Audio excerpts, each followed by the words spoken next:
You're watching the Action Sports Jax 24/7 network. Now it's time for the Brent and Austen Show. Happy Friday. Got one foot in the parking lot already. Hamby, does it kind of seem like it's the weekend, but it doesn't really feel like the weekend? Like, yeah, we have an NHL showcase to watch. I think it's Saturday or Sunday, whatever. I mean, I'm going to be honest. I don't really care about Pirate hockey in Tampa taking place. I'll tune in and check it out, but like, okay, it is what it is there. But there's no football, man. And, well, yeah, hey, you know what? Let's just say it. There is no football. Correct. Right? I'm sure the Senior Bowl, cool. I'll DVR that. Pro Bowl, is that going on? Or is that like after the Super Bowl? Bro, I don't even know. Does it really matter? Normally it's this weekend. But Okay. But I mean, honestly, I kind of lost that one. And you brought this up in the email this morning. Should the NFL have the Super Bowl this weekend? Why is it not? Should you bypass the bye week, if you will, ride the momentum of the AFC and NFC championship games, and have the Super Bowl this weekend? Why are we waiting? Like, what's the point? I mean, one could say you want to see these teams as close to full strength as possible. So I think an extra week of rest It kills it. might help a little bit. What do you mean it kills it? It doesn't kill players getting rest. No, it kills the hype around it. It kills the build-up. Wait so long. Yeah. This game we should be making a pick for this game today. Correct. Instead, we have a whole week to kind of sit on it and everything. Like, Amby, I'm not mad at it, right? Because, I mean, but I guess every sport does this, yeah? I mean, the World Series doesn't. Okay, World Series. Well, the World Series is kind of different, though, right? There's a final. It's baseball. NBA Finals. They take a couple of days. I feel like they take a couple of days, maybe not a full just week. Normal rest. Stanley Cup final, I don't think so. Yeah, maybe the NFL's the only. Well, college football does. Of course, but that's football. Right. Yeah, so I think there's just something to be said for letting these guys get rest, which, listen, I guess I'm not opposed to, player safety, all this stuff. But then if we can't get the game the following week after the championship games, I do have a different solution. Okay. Put the game on Saturday. Give the whole week of rest. Have, like the media spectacle that it is, that I've been a part of a couple times. Right. And then have the game on Saturday. That way you can go to your Super Bowl party, you can throw back a couple basic beverages, and not have to call them to work the next morning. Because it's not a national holiday. Unless you want to make it a national holiday. Right. But if you don't want to make it a national holiday, then put the game on Saturday. Your thoughts? I'm all in. And I mean, I'm not one who's, devastated to have to go to work the next day anyway, like Sure. a lot of people are. I mean, Hamby, your whole schedule is regardless of yours. I mean, well, yeah, you just got to bite that bullet 24/7. It's no problem. It is what it is. Yeah. He But adapts, ladies and gentlemen. I still would enjoy it being on Saturday, for sure. Yeah. For sure. Yeah. I mean, once again, give him the whole week off. And Saturday then come at in, 6:30. let's go. Right? Because, let's be honest, everyone's tuning in, and the last thing you want to feel is groggy on a work Monday morning. Yeah. Or hungover, which a lot of people will be. So put it on a Saturday. Like, what do you have to lose? Like, are you in competition with anybody? I don't know. Is the Australian Open going on? Who cares? It's the Super Bowl. It's one of the biggest events of the year. Yeah, there's no competition. Probably the most watched event in this country by far. Right. So either put it on a Saturday or make it like a national holiday, and then you have Monday off. Those are my two things. Trump, sure you got a lot of things on your plate right now. Move it next year. Apparently, back in 2018, Goodell explained why the Super Bowl would not be played on a Saturday anytime soon. Okay. So I'm reading this along with everybody. He says basically it comes down to one main thing, and that one main thing is television ratings. Quote, Okay. That idea has been around for a long time. People have talked about that. Goodell said of moving the Super Bowl to a Saturday. The reason we haven't done it in the past is simply from an audience standpoint. The audiences on Sunday night are so much larger. Fans want to have the best opportunity to be able to see the game, and we want to give that to them. So Sunday night is a better night. I mean, I get Sunday night, right? Because you have to go to school the next day. You have to go to work the next day. So, like, families are going to be home watching it. But it's the Super Bowl, Roger. Like, look at what the ratings did with the Jaguars Bills. Look at what the Broncos and, like, people are going to find a way to watch it. People will adapt if they have to. I think people will, for 1 week, postpone their Saturday night dinner plans. Exactly. And just make that their Super Bowl party. Of course. Everybody would. Yeah. Yeah, I think Roger Goodell is like really underestimating the ability of a football fan to adapt. Which for Goodell, who's always asking fans to travel, yeah, you would think that he thinks that he knows that fans are very adaptable. Well, and see, they are. And this is the thing too as well, Hamby, where if you want to talk about, because once again, it's a giant spectacle, right? Like, yeah, you have fans going to the game, but it's a whole week of activities and everything taking place in San Francisco.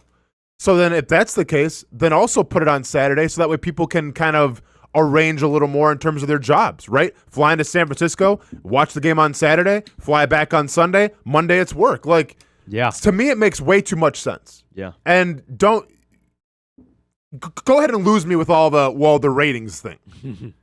Like, the ratings have been, whether it's Saturday or Sunday, it's all about the matchup, man. And guess what? There's no better matchup than a Super Bowl type of matchup. I don't care if it's the Patriots. I don't care if it was the Rams. I don't care. Doesn't matter. Like, people are going to tune in. It's a spectacle. So go ahead and lose me with that, Sunday does the better ratings.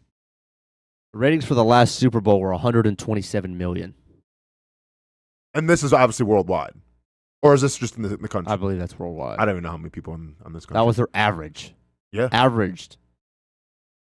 Oh, that's just U.S. viewers. 100 and what? 127 mil. Okay. And this was last year? Last year. Yeah. I think we're good. I think we're all set. I think advertising's going to get their money's worth. I think it's going to be okay. I think pushing on a Saturday would be okay as well. I want to know what the second highest rated thing was on Super Bowl Sunday. You know what I'm saying? Oh, yeah, yeah. Like, was there a show or was there a... I don't know. Was like Masked Singer on or Housewives or something? Because maybe it's like the Puppy Bowl. Because, I mean, it's got to be like the exact opposite of counter programming. Yes. Right? Like, it can't be Super Bowl adjacent, I feel like. What? No. All right, hurry up and look this up, and then I got another topic we got to get into before. All right, go ahead. No, go ahead. Because hey, don't just tease it and then not deliver. All right? I need to know what the second most watched thing during the Super Bowl is. Okay, well, it says ESPN Deportes. Okay. Is there like a third? Is there anything, once again, that's not adjacent to the Super Bowl? I'm not seeing anything. Okay, yeah, so it's all sports. Yes. Okay. Cool. Mm-hmm. Hamby, I'm not sure if you've been watching a lot of the Senior Bowl and practices and everything. Have you been checking it out at all? Checking it out here and there. There's a dude from Iowa everyone's all about, Gentry, right? He's got his mullet. Yep. Can play tackle, can play guard. I think he can even play center. Yes. Jaguars fans already becoming infatuated with him. As is everybody. As with his mullet and everything, seems to kind of fit that Duval mode a little bit. And we're kind of in a strange time, Hamby, because I mean, and this, I guess, could have started 3-4 weeks ago. We would have been talking about draft and mock drafts and, starting to debut the Shock Your Mock theme song. No doubt. And it almost seems like it's an afterthought, if I'm being honest, because, I'm still invested to see who's going to win the Super Bowl and everything. And I'm going to be honest, I'm not the most concerned about the Senior Bowl and concerned about the draft because for the first time in a long time, it feels like they got a pretty solid roster, and you're confident with them competing next year. Well, it's not only the fact that obviously the Jags were good and don't have a top pick. Yeah. It's also, I mean, we don't have a first-round pick.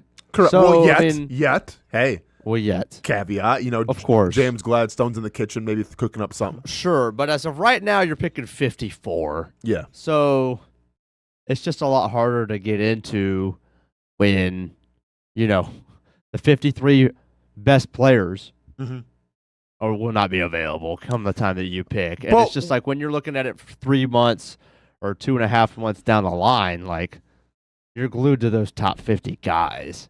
It's really hard to project where Lee Hunter's gonna go. Correct. Who people are also, Caleb Banks. Like there's such a wide range of where some of these guys could go that it's almost better just to be like, yeah, I think I'm gonna just like kind of keep pumping the brakes on this till we get closer. Yeah, I mean, so let me ask you this: there's plenty of time till the draft, but like if the Jaguars do use some of that draft capital, trade up to get a first round pick, are you immediately more interested then? Oh, 100%. So this is just the pick of the draft. Okay, so I mean, and that's fair. And hey, we'll see what happens. And it's a luxury to not have to be, infatuated with Shock Your Mock. Yeah. Well, and by the way, and to echo Delphonic, Shock Your Mock with no first round and 11 picks, total is going to hit different. Hey, I'm going to, listen, I don't know if they listen to our show or not. I'm going to need James Gladstone to take some of those picks away. You know what I'm saying? Like, I'm going to need him to trade up, use some of those 6-rounders, whatever. Like, at the end of the day, if the Jaguars have, 7, 8 picks, I'm cool with it, man. Yes. Because those later round picks, when I'm trying to do the research and all the write-ups and everything, and then I'm trying to, try to find some way to entertain people, it's a lot. Let alone trying to learn to pronounce everyone's name, which I do a horrible job. Now that's my favorite part. Oh, me trying to pronounce the names? Oh yeah. I mean, it took me a good 5 years to pronounce Giannis Antetokounmpo or Antetokounmpo, depending with the dialect. As soon as you figure out how to say his name, he's leaving. I know he's leaving. Yeah, and maybe we'll talk about that later. It is what it is. We also have some people leaving. Well, we'll go and break it right now. Kasey Kuhrts coming by in the 11 o'clock hour. I believe this will be Kasey Kuhrts' last show. Not even trying to be funny. Just spitting facts. Kasey can talk about it if he wants to, but this will be the Kasey Kuhrts going away extravaganza, the finale, the last dance, if you will. So excited to see him here in the 11 o'clock hour. But we're going to do it right. Yeah, we're gonna do it great, man. But I wanted to talk about, though, we're not talking about the draft necessarily right now. We got time. It's not going anywhere. Realistically, coming from a team that won 13 games last season, overachieved every expectation. I mean, I just saw today, I think they're number 3 in the final year power rankings, which is crazy to do. But how many of these starters that you see on this roster right now, Hamby, and how many players do you see on this roster right now, whether it's Caleb Bransaw, right? Obviously, Travis Hunter will be working back as a starter. But how many new faces not on this roster right now, whether it's free agency, via trade, or in the NFL draft, will be starting for this team next year? How many of the current are No. I'm saying how many new faces? How many new? Whether it's a trade, whether it's free agency, whether it's the NFL draft, how many new faces that are currently not on this roster do you see starting next year? Yeah, I think obviously the easy answer is at a minimum 2 because of Devin Lloyd and Travis Etienne. Which would you qualify Tootin as a new starter? Well, I mean, that's up to you. He's already on the roster, so and he's got playing time before. So if Travis Etienne doesn't come back, they don't bring him back. He goes to Chicago now. There's rumors of Kansas City, whatever the case may be. Then no, I'm not going to count that against Tootin. Yeah, I'm asking fresh faces. Okay, gotcha. So I think there's a kind of, at least in my mind, I don't know, I can't speak for everybody, but there's almost this kind of idea that the roster, for the most part, is going to be very, very, very similar because there's not a whole lot of maneuverability, at least relative to, well, let's just face it, what the Jaguars normally have, where it's you got to replace this guy, you really need an upgrade here, you really need an upgrade there, you're looking for any kind of solution here, all that good stuff. So that's why I say, I mean, there is a chance, based off the current makeup, that, well, if Tootin is just the guy to replace Etienne and Vinchon Miller is just the guy to replace Devin Lloyd. By the way, and Travis those Hunter are 2 big. Okay, go ahead. Is just the guy to, not. I don't want to use the word replace Greg Newsome because it would have already been Travis Hunter's role as the bona fide, obviously number 1 starter. There is it's not outside of the realm of possibility that the answer is 0. Oh, you're out of your mind. But I think it's going to be actually a lot more than we think it's going to be. Okay. So I just wanted to paint that picture that it's not like seriously, it's possible. Mm-hmm. Like with their current contracts, everything, they could just replace from the backup position and it be, I get what they're doing at the very least. I think we're, kicking ourselves or fooling ourselves if we don't think James Gladstone, who in 8 months on the job, or almost close to a year now, but like for the season, was way more creative than we could have probably imagined, that he doesn't have tricks up his sleeve for the offseason. Mm-hmm. So, I mean, the answer could be 6 new starters, new guys that we haven't heard of. Mm-hmm. So you really have anywhere in between 0 and 6, in my opinion. I would be shocked if it's more than that. And that's going to be the Preparation H fence sit of the day. Hamby, how many players? You can't say it might not be 0, it might be 6. Can we get a real number? A solid, just one number. And feel free to go through the positions and break it down to me. How many players? Because, hey, I'm not going to tolerate 0 through 6 on this show. I'm not sure how Brent Martineau does it. I ain't doing it. Okay. My exact answer is 3. 3. Okay, so 3 players right now that are not currently on this roster will be starters next year. What positions do you have in mind? Okay, I'm going to go with the linebacker spot. In terms of Lloyd, you're talking about here. Somebody to replace or at least compete with Ventrell Miller. Okay. Who has a little bit more experience. But you see them playing over Ventrell Miller, right? But Hamby, Hamby, the question is, how many they're starters? Going to bring in somebody in to play linebacker. Okay, so they're going to start over Ventrell Miller. Or it could be the other linebacker spot for Gardeck when they run him out there. Well, he's a free agent right now. That's what I'm saying. Okay, so you have one of those spots. Okay. I'm going to say safety. I would be surprised if they me personally, as I said yesterday, I wouldn't be I don't think they should bring in another safety. Okay. But if I have to, I'm erring on the side of more changes than less is what I'm getting at. Of course. Because again, it's Gladstone. Mm-hmm. So a new starting safety could be coming in, and then a new defensive tackle. Okay. At the end of the day, if you were to cut Armstead after the June 1st deadline, you'd actually save a decent bit of money. It wouldn't be total dead cap. And whether it's your 54th overall pick or that's your big free agent splash pick, you have a new defensive tackle, a new 3-tech come August. Okay. So you have 3 positions. Okay. Yes. I believe I'm going to go with 2 positions. Obviously, you look at the wide receivers now. If Brian Thomas Jr., if there's a move being made for him, well, then, that could be different, right? But as I see it right now, I think Brian Thomas Jr. is staying. You're not going to get what you want for him. He's still a young wide receiver. Defenses respect him. There's a reason why I say this all the time. Patrick Surtain was on him in the Denver game. Sauce Gardner was on him against the Colts game. I think Brian Thomas Jr. commands respect. I think he stays on this team. So wide receivers are set. Yeah. I think right now, and once again, this is just on the roster, right? It'll be some kind of combination. I think offensive line is set. Now, that's not to say that you don't get a guy, maybe in the 3rd or 4th round and maybe develop him. But I think right now with where it stands, once again, knock on wood, no injuries, I think the offensive line is set. I think running back is set in some kind of capacity. Now, you know how I feel about Tootin. I want them to bring him back, whether it's a franchise tag or a 2 or 3 year deal. I have a bad feeling they're not going to do that. Am I the most confident in Tootin to take all the reps with LaQuinn Allen? I absolutely am not. So then do you address that in the draft? Do you address it in free agency? We went over free agent running backs, right? And if you're not going to pay Travis Etienne, you're probably not going to pay Kenneth Walker.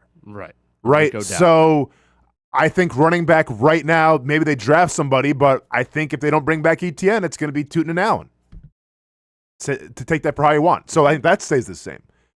I think defensive line, Hamilton's there. I think Trayvon Walker is there. Obviously, Josh Hines-Allen. And I think that the one position that might be changed that I'm going to go ahead and say I think will be changed is the 3 technique.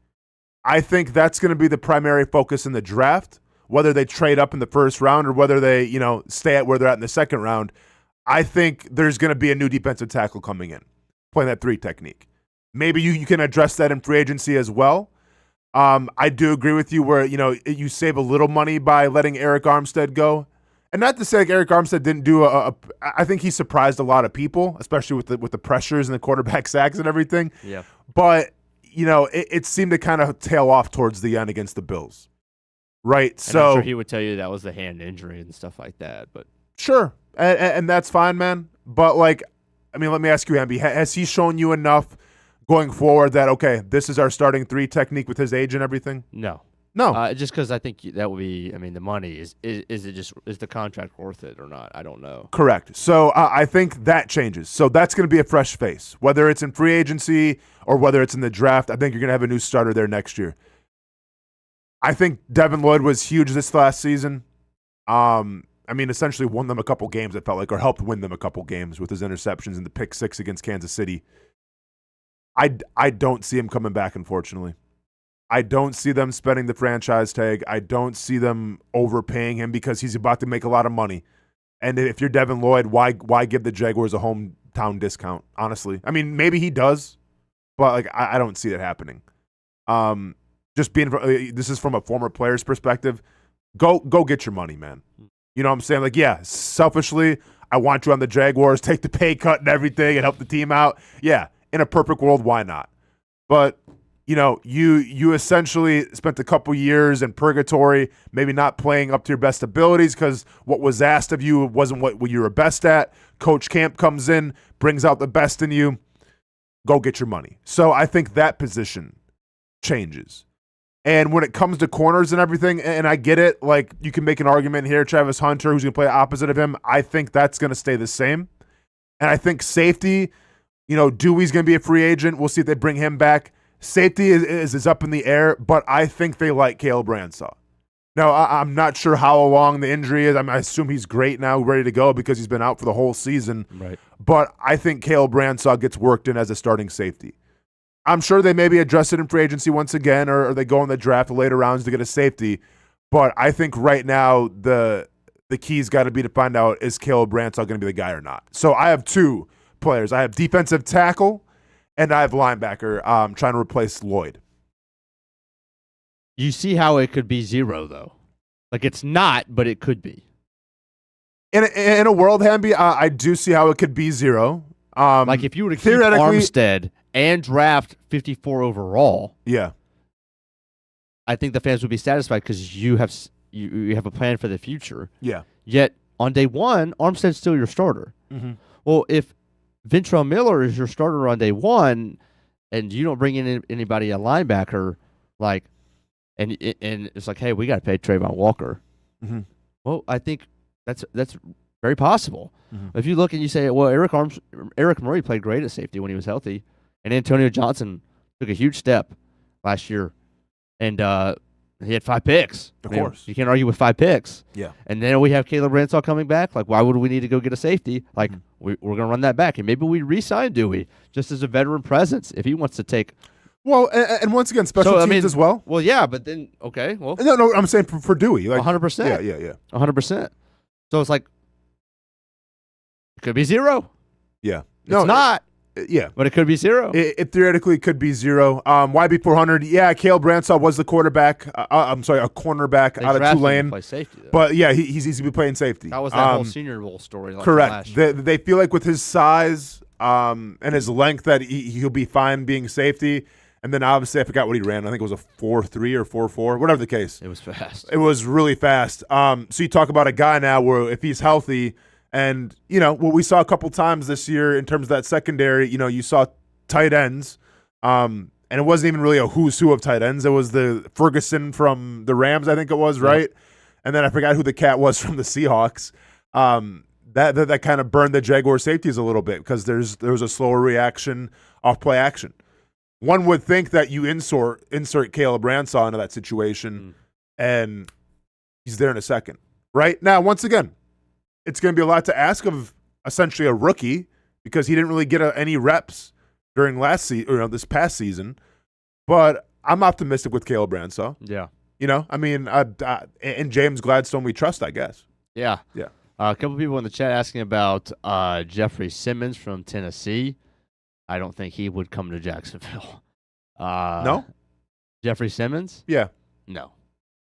I mean, you say they're not going to pay him. He doesn't like Jack. Like, what makes you say he won't come to Jacksonville? Well, first of all, I think he actually does want to be a Titan for life. Okay. And I know everybody has a price, but he's been there that long. Sure. I think that matters. Mm-hmm. And especially if you're a new regime, like, do you see them just letting him go? No. And I get it. It's the Tennessee Titans, right? So there's going to be a lot of rebuilding going on. But if I'm Robert Saleh, I'm the defensive-minded guy that I am. I know how important a 3 technique is. And I think I know how important Jeffrey Simmons is to that team. Yeah, do you really want to tear it all down and start anew, or do you want to have a bridge guy? Right. Yeah.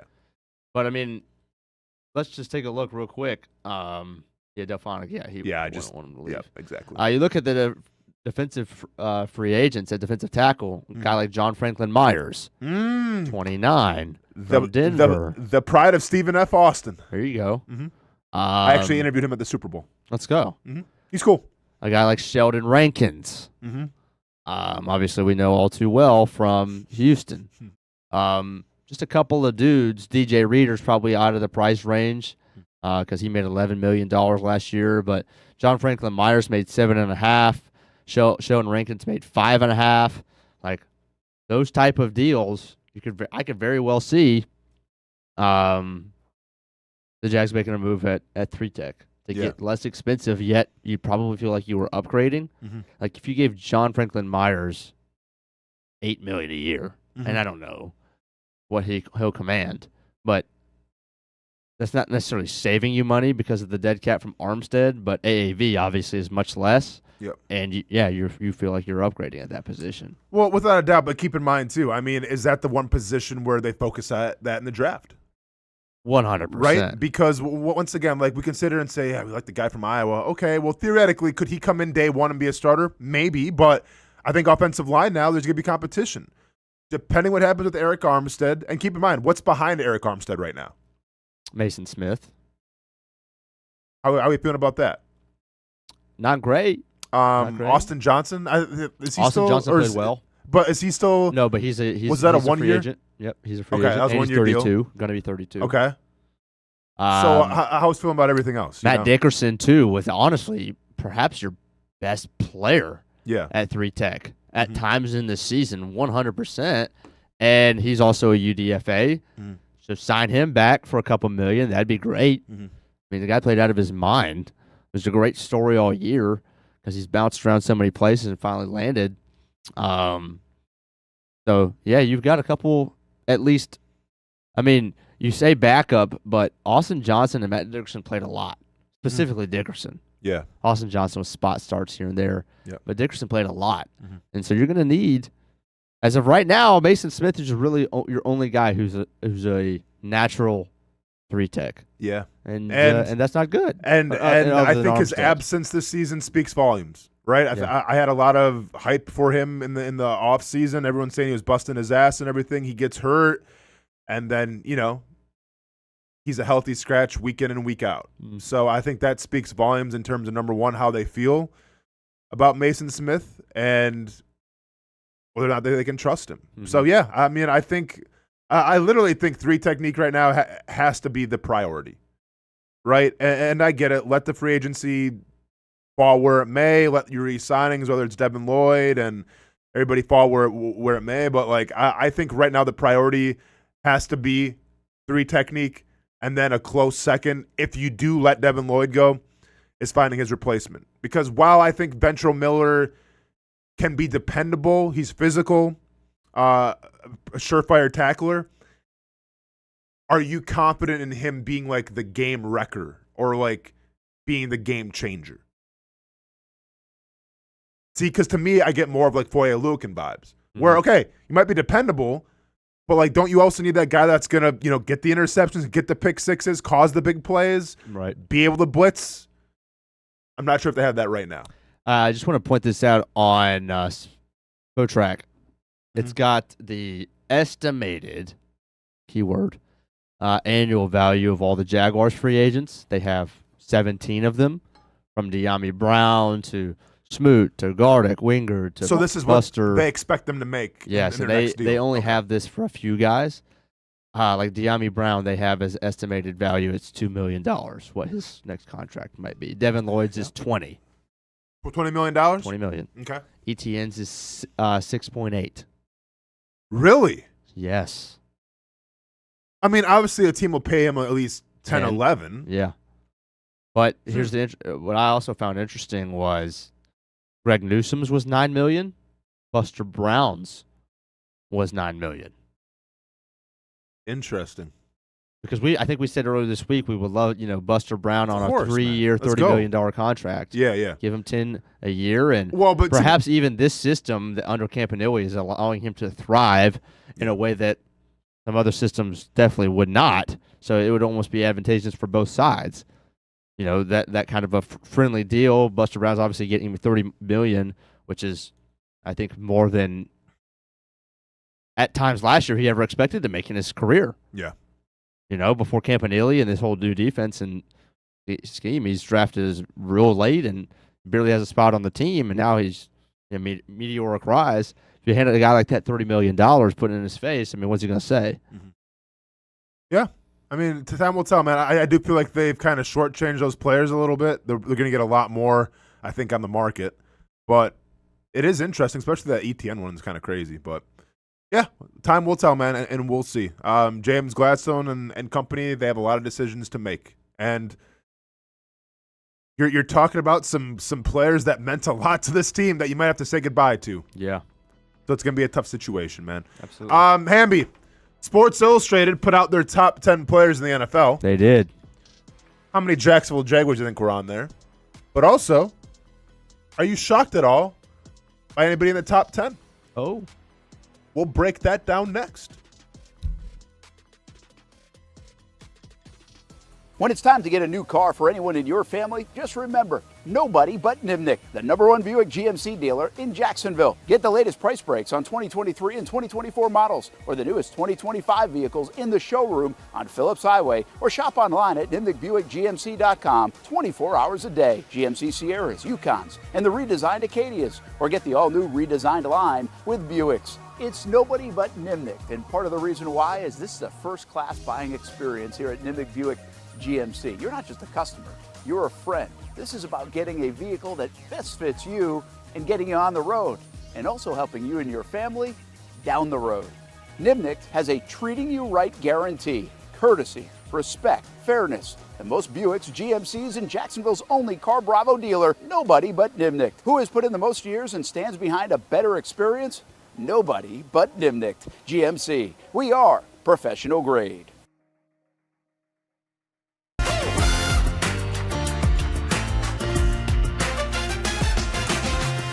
Empower a future, inspire a dream. It's a bold but simple mission for the Jacksonville Police Athletic League, known as Jax PAL. Help the next generation of kids in Jacksonville shape a brighter future. Their after-school programs, teenage leadership programs. There's community outreach. This has been just an awesome opportunity to be out here with my colleagues and do something good for the community. It's really been an interesting opportunity to just see everybody work together in a way that we don't normally in the office. And there's sports.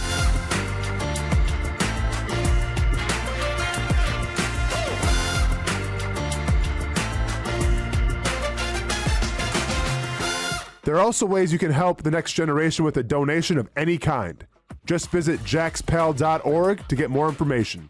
Empower a future, inspire a dream with Jax PAL.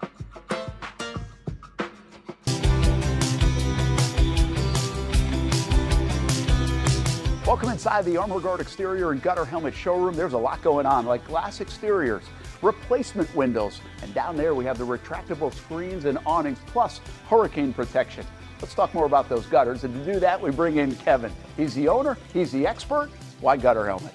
Well, Gutter Helmet's truly the only maintenance-free product. It lets the trash and debris go on the ground, the water wraps around and goes inside. Unlike filters, they sit on top of the gutters, and the trash and debris build up on top of filters, which requires maintenance. With Gutter Helmet, we're going to keep you off the ladder, the most dangerous thing in your garage. With Gutter Helmet, you'll never clean your gutters again. So get off the ladder and put on the helmet. Gutter Helmet. Get a free estimate at gutterhelmetofnorthflorida.com. You can also call 904-762-7779 or visit the showroom on St. John's Bluff Road in Jacksonville. Hi, I'm Greg Mackey from Cycles of Jacksonville. Whether you're looking for a side-by-side, ATV, motorcycle, or scooter, Honda has what you need. The Honda Talon. Ultimate performance meets family-friendly fun. Prices starting at $363 a month. Or the sporty Honda CBR 650 starting at an affordable $204 a month. Stop by and choose your adventure from a full line of Honda products. Only at Cycles of Jacksonville on Atlantic Boulevard. Family owned and operated since 1983. Hello, I'm Kenny Lay of Kenny Lay & Associates. Since 2003, our firm has fought exclusively for the rights of men in family law. Divorce, modification of child support, alimony, custody, and more, all for men. A father is vitally important to a child's life, and being a man is not a reason to pay more in child support or alimony. I'm a single father. I get it. If you have a divorce or other family law issue, contact Kenny Lay & Associates at divorcemenonly.com. CGC Water Treatment and Plumbing is taking their 75-plus years of expertise and expanding to CGC Home Services. Water treatment and plumbing is still a big part of what they do, and now they can do even more for you. Home services like kitchen and bathroom remodeling, showers, sinks, faucets, toilet repair, backflow testing, and the list keeps going. Find all they can do at cgchomeservices.com or give them a call, 904-298-7052. It's a new look and a new name with the same expertise. They've been serving homes like yours since 1946. CGC Home Services, right here in Jacksonville off St. John's Bluff Road, 904-298-7052. And visit cgchomeservices.com. Florida license number CFC 1432579. Welcome back to the Brent and Austen Show, streaming on the Action Sports Jax 24/7 network. Top 100 players, according to Sports Illustrated. The top 10 was released, I believe, yesterday. And before we get into this, let me go ahead and just kind of state some of the stipulations in the rules so we don't freak out too much, even though I probably will freak out regardless. Here we go. So the list isn't about what happened last year. It's the projection of what's to come while factoring in team surroundings. Okay. It was voted on by the Monday morning quarterback staff. And I think that's all you need to know. Yeah, so not based off last season, but based off of, once again, the projections of what's to come while factoring in the team surroundings. All right. All right, Hamby, you ready for number 10? Yes. Patrick Mahomes. Okay. Is he has he fallen that far off? I mean, it's still 10. I mean, I get it's still 10, but it's the most important position in football, and some might call him the current GOAT. And he's got probably the best head coach, and not one of the best head coaches in the NFL. He doesn't have to be one every year. I didn't say he had to be one. I'm just saying, has he fallen off a little bit being at 10? Oh, yeah. You're good with it? Yeah, I'm good with it. All right, let's say about number 9. Joe Burrow. I guess I'm all right with that one, too. Really? Okay. Yeah, I would be all right with that. Now, do you trust the situation, though, in Cincinnati? Well, no, but, I mean, you're asking me the top players. I mean. And Hamby, this is based off of going into, like, the future of what it's going to be. Okay, so Joe Burrow, number 9. Yeah. Okay, you're good. Yep. Bijan Robinson, number 8. Love it.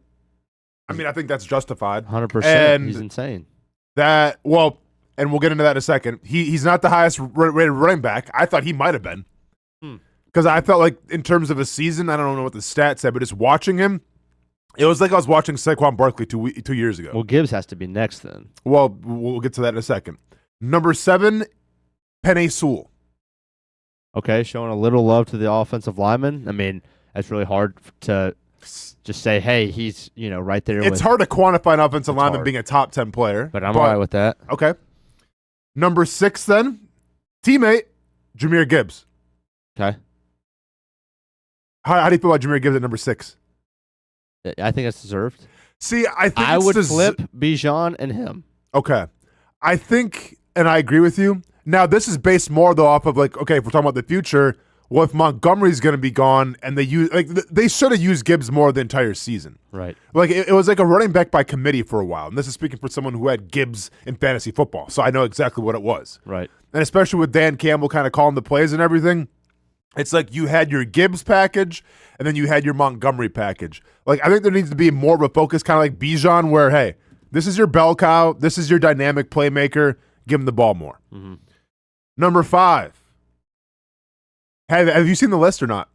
No. All right, so I want you to take a guess. Number 5, this gentleman is in the AFC South. That's all I'll say about it. Okay, he's not on the Jags. The Titans have nobody that would be anywhere near there. The Colts. Jonathan Taylor would not be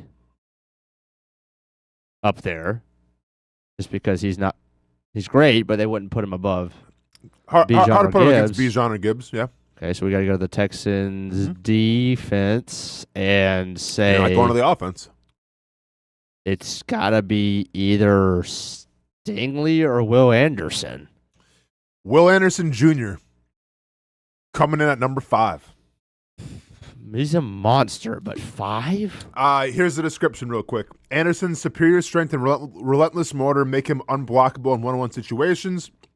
He finds ways to wreck games, even against double teams, with the 3-sack performance in the divisional round versus the Patriots being a perfect example. Anderson's stats don't tell the entire story of how impactful he is on game day, but he did have a career-high 12 sacks and 23 quarterback hits and was named first-team All-Pro in 2025. The attention Anderson commands has allowed Daniel Hunter to break free on the opposite side, giving Coach DeMeco Ryans the flexibility to build around the best defenses in recent memory. Still 5 is too high. You think it's too high? Yeah, maybe 10. Okay. 12 sacks. And trust me, I'm fully on the boat of sacks aren't everything, or else I'd be freaking out about Josh Hines Allen and Trayvon Walker, and trust me, I'm not. They both had very good years, but be 5, you need more. Okay. Number 4, Puka Nacua. Yes. That's fair? Fair. Okay.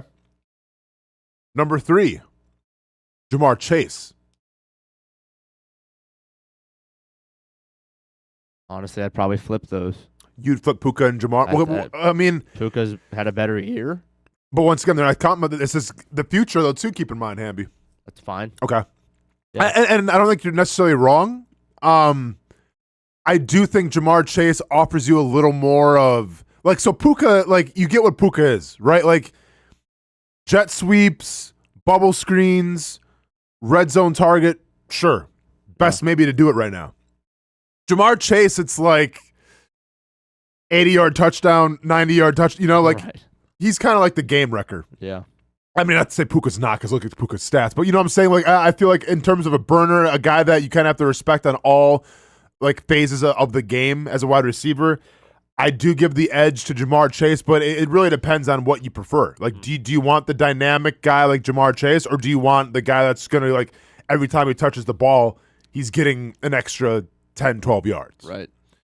Number 2, Myles Garrett. Cool with that 100%. Yeah, I mean, and I get the argument, this isn't just based off of last season, but the dude had the best season of any defensive end ever. And I get you play an extra game now, right? So you can put an asterisk next to the sack record and everything. But at the end of the day, the guy got the quarterback sack record. And I didn't see his percentages in terms of the run game, but I assume he played the run pretty well because I watched him play a couple games. And yeah, guy's a beast, spoiler alert. And I think it's also kind of a shame, too, that you want to talk about MVP voting. How wasn't Myles Garrett considered for the MVP? I get that he played on the Cleveland Browns team that didn't win a lot of games and they were kind of a joke in the NFL. But how do you keep a guy off the list who had the best season ever as a defensive end? Who had one of the best seasons ever as a football player? Say it again? Other than Jared Allen. Other than Jared. Oh, yeah. Jared Allen has something to say about He it. got robbed.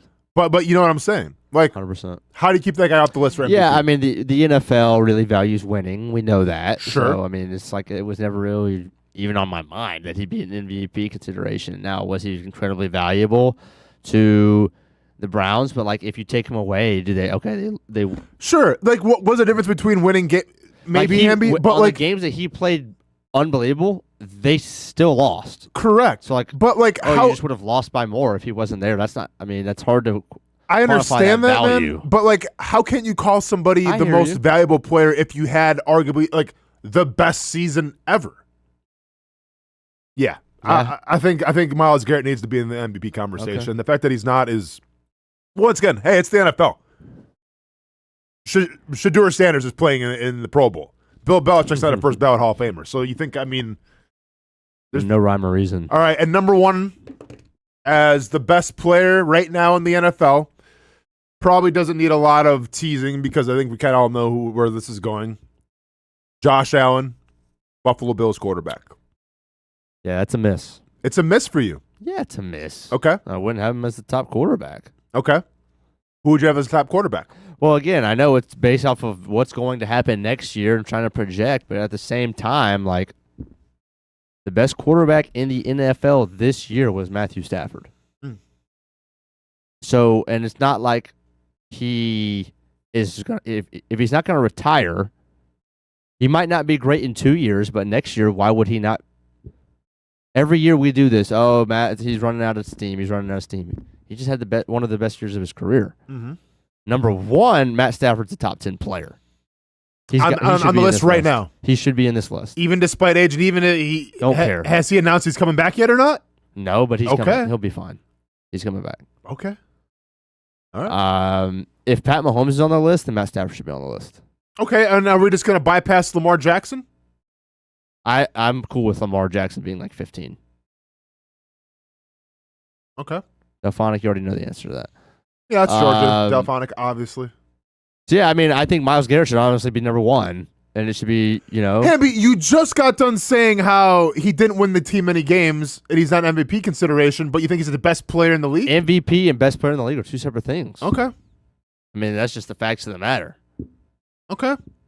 The best player in the NFL is Myles Garrett. Okay. I don't know if he's the most valuable player. But he's not the most valuable player? Okay. Now you're getting into semantics, but I think those two things are different. I think they're different. Okay. I don't think Josh Allen's the best player in the NFL. And do you think he's the best quarterback? No. No. Okay. No. Okay. So if you're starting a team tomorrow, you're starting a franchise tomorrow, because this is essentially what. Well, hold on now. If I'm starting the franchise tomorrow, Hamby, this is taken into account like next season. Like, to be fair, I'd Stafford's rather going to be an MVP. 10 but years of Josh Allen than 2 years of Matt Stafford. But if I only have 1 year next year, so if you're starting a team next year and you got to win, you're taking Matthew Stafford over Josh Allen. I might, yeah. You're out of your mind. I mean, you're absolutely out of your mind. We always just overlook the turnovers every year with Josh Allen. Every year we just overlook him. Okay.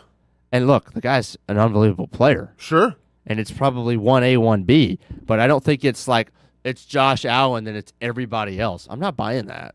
Okay, but I'm also not buying like Matthew Stafford somehow just all of a sudden goated when Sam Darnold outplayed him in the NFC Championship game. Well, I mean, yeah, he got outplayed, but Josh Allen gets outplayed every year. And literally every year. Yeah, Josh Allen gets outplayed in the playoffs. To be every fair, year. and you're not going to like this, but he outplayed Trevor Lawrence. He did. But I'm not saying that Trevor Lawrence is the top 10 quarterback. He's not a top 10 quarterback? Or top 10 player. Okay. I'm not saying Trevor Lawrence is a top 10 player. Okay. Yeah, I mean, listen, man. Like, and you know how I feel about the Bills Mafia and everything. But like, if I'm gonna start a team tomorrow, sure. And if it's whether it's 1 season or 5 seasons from now, and once again, you can make an argument for a couple guys, but I'm taking Josh Allen. And mind you, and I'm not blaming you for that. But here's the thing. I'm just saying, I just want to it shouldn't be like automatic. You see what I'm saying? Like Hamby, people who take Josh Allen. Okay, but I watched it, and once again, like I had the Jags winning. I put the executive EVP role on it and had Jags Happy Hour said if they win, I'm getting the role. Tony Baselli, scoot over. You can call me EVP Junior. Like I thought for sure the Jaguars had that game in the bag. Okay. Do you know why? Because Khalil Shakir did not scare me. Keon Coleman didn't scare me. Dalton Kincaid, who was a little hobbled, didn't scare me. And I thought a Josh Allen that was a little banged up and hurt going into that game wouldn't scare me. By the way, had to have surgery. Did you see him in the press conference? Yeah, I saw it. Dude was a little more banged up than I guess he let on. Oh, we know he was banged up. But not to the extent of what they said. Okay. So you put, like, I just feel like there's some players in this league where you put them on any single team and they're immediately a contender. And I think Josh Allen's that guy. Now, I can't look at Matthew Stafford and say, if Matthew Stafford played on the Buffalo Bills, how'd that go? Like, if Matthew Stafford played in Jacksonville with the Buffalo Bills, do they win that game? I don't think they do, man. I really don't think they do. If Matthew Stafford played the game in Denver, snowy conditions and everything, sloppy football game, do the Bills have a better shot of winning? I don't think they do. So, like, that's why I lean towards Josh Allen in terms of, like, I can see why he's number one. Mm-hmm. Now, I think people forget how good Lamar Jackson was when he's healthy, and that's up for debate, I think, in terms of, go ahead. Sleeping. Dude won 2 MVPs, and all of a sudden you just forget about him? Sleeping. How are you sleeping on Lamar Jackson? Show me his playoff stats. So then Sam Darnold's the dude. No, I didn't say that. Okay, but what are you saying then? Like, what, you don't think Lamar Jackson's good anymore because of the playoffs? No, I didn't say he's not good. Okay, but then where is Lamar Jackson to you? Is he a top 10 quarterback in your eyes? Of course. Is he a top 5 quarterback in your eyes? It's probably 5. Then maybe there should be consideration of him being a top 10 player because the quarterback's the most important position. Oh. But, Hammy, you know what? Because you said you did the list. Yeah. Give me your top 10 quarterbacks right now, just so I can see. And if I swear to God, if you have Kirk Cousins, I'm walking off the show. I'm gonna text Kasey Kuhrts and say, hey man, go ahead and sit this one out. Hamby's got it the rest of the day. Okay, so this is what I did. I did it based off of this year and going into next, 1 year at a time. Okay. It incorporates last year and next year. Number 1 is Stafford. I thought he's MVP of the league. He's the MVP of the league. He's the MVP of the league. And then 2 is Josh Allen. Do you think he's going to be the MVP next year? I wouldn't be surprised. Why would we bet against him? Nobody would have bet on him this year. Why would we bet against him? I'll tell you why I'll bet against him, Hamby, because this is the first year he's ever done it. Okay. We know better. Okay. All right, so... And then 2 was Josh Allen. Okay. 3 is Burrow. Oh, look at you getting a little Joe Burrow love there. 4 is Mahomes. Okay. 5 is Lamar. Okay. 6 is Dak. Very good player. Okay. 7 is Justin Herbert. 8 is Drake May. 9 is Caleb Williams. 10 is Trevor Lawrence. 11 is Baker. And then Sam Darnold is 12. Okay. Caleb Williams ahead of Trevor Lawrence. Interesting. By 1. Caleb Williams ahead of Trevor Lawrence. Interesting. I said what I said. Okay. I mean, I'm not mad at the list per se. Like yeah. Hold on. I gotta get my bifocals out here to see. Where's Jalen Hurts? Jeez, he's way down. See, and then here's the dumb thing about 17. it. Okay, so Mr. You have Jalen Hurts at number 17, but you just got done telling me how the playoff record matters and winning the playoff matters. Okay, so then if that's the case, last time I checked, Jalen Hurts in it's going to be what now? His sixth NFL season coming up. Jalen Hurts played so good in the playoffs. In 6 NFL seasons coming up, he's been in the Super Bowl 3 times. How's that for playoff record? I didn't say playoff record. I said playoff performance. How's that for well, if you go to the Super Bowl, you probably did pretty good in the playoffs, Sam. Drake May's in the Super Bowl. He didn't do crap in the playoffs. 6 years. Didn't do shite in the playoffs. That's 1 year, man. Jalen Hurts been to how many? I'm just saying. Just because you go to the Super Bowl doesn't mean you're... Here's the thing. If you go to the Super Bowl more than one time, and it's multiple times, odds are you probably did pretty good in the playoffs. Yeah, you probably did all right. Okay. He did his fair share. So go ahead and watch your whole argument crumble on itself. Not my whole argument. Go ahead and watch your whole argument crumble on itself. Carried by your defense and Saquon Barkley. Oh, my God. Got absolutely carried. I don't know where the Jalen Hurts disrespect comes from. Is he top 10 quarterback? No, but you better give him a little more respect for going to the Super Bowl a couple times. 17. So you think he's the 17th best quarterback in the NFL? Yeah. Okay. Your Honor, the prosecution rests. Do you have Sam Darnold ahead of him, or Logan Rivers? Who you telling, man? I think he's talking to you. With what? You just Sam Darnold said is 12. You just said winning in the playoffs matters. I said performance in the playoffs matters. Okay. Winning performance. I asked you what Lamar had done adjacent. in the playoffs. I didn't ask you what his record was. Okay. It's not the fact that they've lost. It's the fact that they've lost because of Lamar Jackson. Mm-hmm. All right. And Dak Prescott? No, man. Very good player. No. Let's keep having this conversation then. We're going to have to go to break right now. He's two times better than Jalen in the regular season, and he's ass in the playoffs. But he's that much better as a quarterback than Jalen Hurts. And Dak Prescott's number 4? 6. 6? Yeah. And how many playoff wins? I had Lamar over him. And how many playoff wins? I'm going to say 0. Awesome. All right, cool. Sounds good. Let's go to break. When we come back, where's Dak on your list? Going to be joined, doesn't matter what my list is, going to be joined by the one and only Kasey Kuhrts. The farewell tour, the last dance, his last opportunity to tell us how he feels about Sam Darnold and company. Casey's trying to get in the Ask bag. Kasey. I guarantee you Sam Darnold's in his top 12 and Jalen Hurts isn't. I mean, yeah, we'll ask him that next.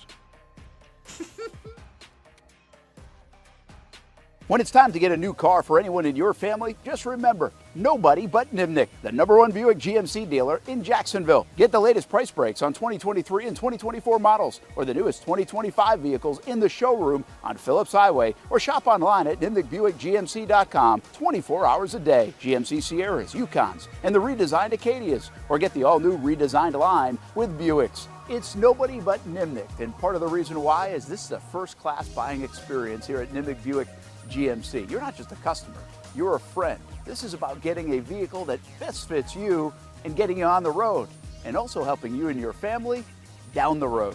Nimnick has a treating you right guarantee, courtesy, respect, fairness, and most Buicks, GMCs, and Jacksonville's only Car Bravo dealer, nobody but Nimnick. Who has put in the most years and stands behind a better experience? Nobody but Nimnick. GMC, we are professional grade.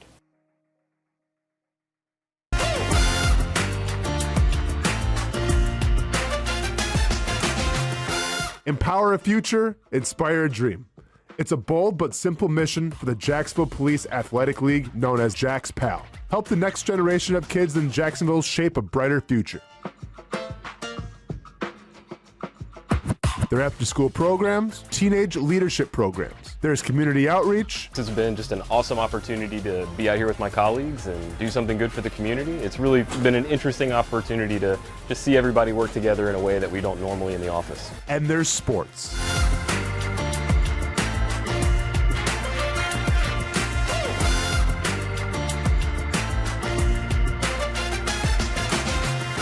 There are also ways you can help the next generation with a donation of any kind. Just visit jaxpal.org to get more information. Empower a future, inspire a dream with Jax PAL.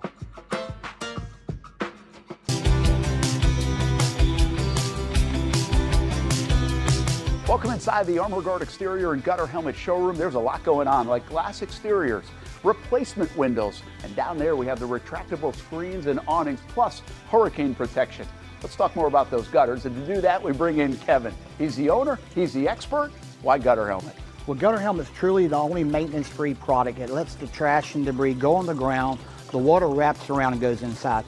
Unlike filters, they sit on top of the gutters, and the trash and debris build up on top of filters, which requires maintenance. With Gutter Helmet, we're going to keep you off the ladder, the most dangerous thing in your garage. With Gutter Helmet, you'll never clean your gutters again. So get off the ladder and put on the helmet, gutter helmet. Get a free estimate at gutterhelmetofnorthflorida.com. You can also call 904-762-7779 or visit the showroom on St. John's Bluff Road in Jacksonville. Hi, I'm Greg Mackey from Cycles of Jacksonville. Whether you're looking for a side-by-side, ATV, motorcycle, or scooter, Honda has what you need. The Honda Talon. Ultimate performance meets family-friendly fun. Prices starting at $363 a month. Or the sporty Honda CBR 650 starting at an affordable $204 a month. Stop by and choose your adventure from a full line of Honda products. Only at Cycles of Jacksonville on Atlantic Boulevard. Family owned and operated since 1983. Hello, I'm Kenny Lay of Kenny Lay and Associates. Since 2003, our firm has fought exclusively for the rights of men in family law. Divorce, modification of child support, alimony, custody, and more, all for men. A father is vitally important to a child's life, and being a man is not a reason to pay more in child support or alimony. I'm a single father. I get it. If you have a divorce or other family law issue, contact Kenny Lay and Associates at divorcemenonly.com. CGC Water Treatment and Plumbing is taking their 75-plus years of expertise and expanding to CGC Home Services. Water treatment and plumbing is still a big part of what they do, and now they can do even more for you. Home services like kitchen and bathroom remodeling, showers, sinks, faucets, toilet repair, backflow testing, and the list keeps going. Find all they can do at cgchomeservices.com or give them a call, 904-298-7052. It's a new look and a new name with the same expertise. They've been serving homes like yours since 1946. CGC Home Services, right here in Jacksonville off St. John's Bluff Road, 904-298-7052. And visit cgchomeservices.com. Florida license number CFC 1432579. Welcome back to the Brent and Austen Show, streaming on the Action Sports Jax 24/7 network. What's going in at? Oh, yeah. Hey, young man. What's up? Good to see you, bro. How you doing? Welcome back to the States. How we doing, man? Good. Yeah, we tried to draft your ass last year. It's all worked out. Yeah. You remember that, right? Yeah, that's what I was about to tell you. Someday we'll get a chance to talk about that. Yeah. Yeah. Awesome. Well, sit down. Why is he touching him? Like, I'm a big no touching thing. I think it's weird. Like when other people that you don't really know touch you. Sure. Why is he touching him? Show, what? it's kind of like a defense thing, a defense mechanism where it's like, hey, man, like it's a safe space. Let me touch you. You know, like trying to like ease the tension a little bit. I would feel safe if But, a grown hey, man I didn't know was touching me. What a great call though by Brown's PR, right? After Emmanuel Acho comes out and says, "Hey, don't listen to the coach and everything." Well, what a Dude, hallmark. He is getting lambasted. Well, as he should be. As he should. be. But what a nice hallmark moment, with a head coach and maybe a backup quarterback sharing a moment and showing, hey, they're all on the same page and we're all smiling. It's all good. Well, the best part for the Browns is they finally got somebody to admit that they wanted Shedeur Sanders. Good point. Because the Browns, didn't really wrap their arms around that. We tried to draft. We did draft you, and we didn't really feel like we wanted to. This point. guy's like, we tried to get you, man. We wanted you, man. We had wanted 14 picks. We didn't use any of them on you, but pick 15 was going to be you. Hamby, do you have the still shot? By the way, welcome in Kasey Kuhrts, man. One last run. What's up? The last dance. Yeah, that's true. I'm with you here for another 30 minutes, and I have to go do my training and everything, so you're going to take the show home. And, I mean, I'm not going to lie. I'll be sure to go back and watch it because God knows what's going to happen for the last hour and a half on this show. Jason Hamby, best of luck to you.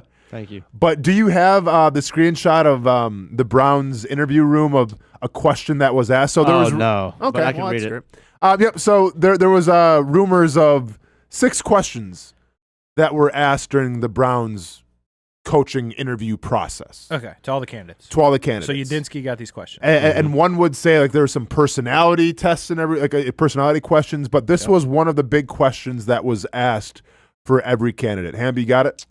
Yes. How would you develop Shedeur Sanders? Now, we got 2 first-round picks. If if I'm Grant Udinski, I quit. and see why you quit. well, honestly, because it's like, okay, of those 6 questions, how do we win the AFC North? How do we turn this thing around? One of them's got to be, how do you develop Shedeur Sanders? Yeah, I'm not with it. I don't get it. I don't either. That's tough. I don't get it because, number one, you still have Deshaun Watson, Dylan Gabriel. So, like, there's not a competition. Like, how do you develop Dylan Gabriel? How do you bring the best back out of Deshaun Watson? No? We're all on Shedeur Sanders. Okay. Good for them. I mean, yeah, I could see why Udinski quit. You know what I mean? I mean, that's just, I wouldn't, I'd be like, well, you guys paid Deshaun Watson more money than anyone's ever been paid. Yeah. Are we done with him? Is he getting cut? We got 2 first-round picks. We could get a better quarterback than Shedeur Sanders. Mm-hmm. But if I'm stuck with Shedeur Sanders, I guess I'll let him play. I don't know. We'll run the ball. Well, and then this is the question, He's right? a Pro Bowler. We'll figure it out. This is the Todd Monken question. And I get it. Head coaching experience, NFL head coaching experience, okay, not that much. He's got a good resume as a play caller, right, and a coordinator. Did Todd Monken get this gig because he's a big fan of Shedeur Sanders, and that's what we're doing here? Because that video right there, and once again, I'm sure it was a little fluff, it was a little hallmark moment, but that video there shows me, all right, Todd Monken really, really likes Shedeur Sanders. Because I didn't see Dylan Gabriel shake his hand and go in that room. I didn't see Deshaun Watson go in there and say, hey, welcome to the team. It was Shedeur Sanders. Is that why Monken got the job? I think Monken got the job because Grant Udinski said no and the Rams guy said no. Okay. And Todd Monken, whose name has come up for the last 3 years to be a head coach, still hasn't been a head coach, and he was, I'm going to do it. Yeah. Even if it's Cleveland. That's why I think he's the head coach of the Browns. Yeah. In the nicest way. And listen. I'm sure Hamby's a fan of him, but that's what I think happens here. And when we talk about the Browns being the factory of sadness and everything. Trash. I mean, it's no surprise sometimes when you have a question like that and you maybe have a result like that where, okay, they're going to try to parade Shedeur Sanders as the guy going forward. We'll see. Best of luck to you how that works out. I'm sure Skip Bayless is over the moon about it, but everybody else is kind of like, what are you guys doing? Yep. So if you're in the Browns organization and you're conducting the interviews, sure. Let's go ahead and just table Shedeur Sanders for a second. Sure. You have the impossible task of trying to turn around a franchise that seems to can't get out of its own way. What are the questions that you're asking the coaches? And Hamby, feel free to play along as well. What are the questions that you ask the coaches in this interview meeting to try to gauge whether or not they can lead your team out of the dumpster and back into relevancy? This is indeed an AI image of Jimmy Haslam, the owner, posing as head coach. Cool, because I didn't know what the hell that was. Yeah, that's that. Nice. Couldn't get my screenshot of the question, but we found Jimmy Haslam. You wanted a screenshot of a paragraph that you could read. There's no visual element. Okay. So it was an article. You know, sometimes we post articles on the show. It's all good, though. There's nothing to look at. Sometimes we post articles on the show. It's all good, though. I mean, hey, to Daniel Griffith, sorry, man. Next time we'll just read your stuff the whole time. We don't need to have the graphic next to it with the numbers. That's different. There was no numbers. Oh, so it's the numbers. Got you. Numbers make the difference. Go ahead. Remember that Pro Bowl voting graphic you put up that one time? No. Was it insane? You don't remember that? The thing that was microscopic that none of us could read, and every name in the NFL was on it? Oh, yeah. That was bad. Fun times. That's kind of like a paragraph. Okay, Hamby, what are we asking the Browns coaches? Give me 6 questions because they asked 6 questions part of the interview. Who do you see as the quarterback of the Browns? Are they in this building or are they not? Okay, I like that one. Hamby, serve. You guys go back and forth. Yeah, I like and I'll see who I like better. All right. I'm not gonna lie, Hamby. Case off to a great start. Hamby's like, have you been to Georgia? Well, Monken would say yes. Yeah. What is your draft philosophy for drafting quarterbacks?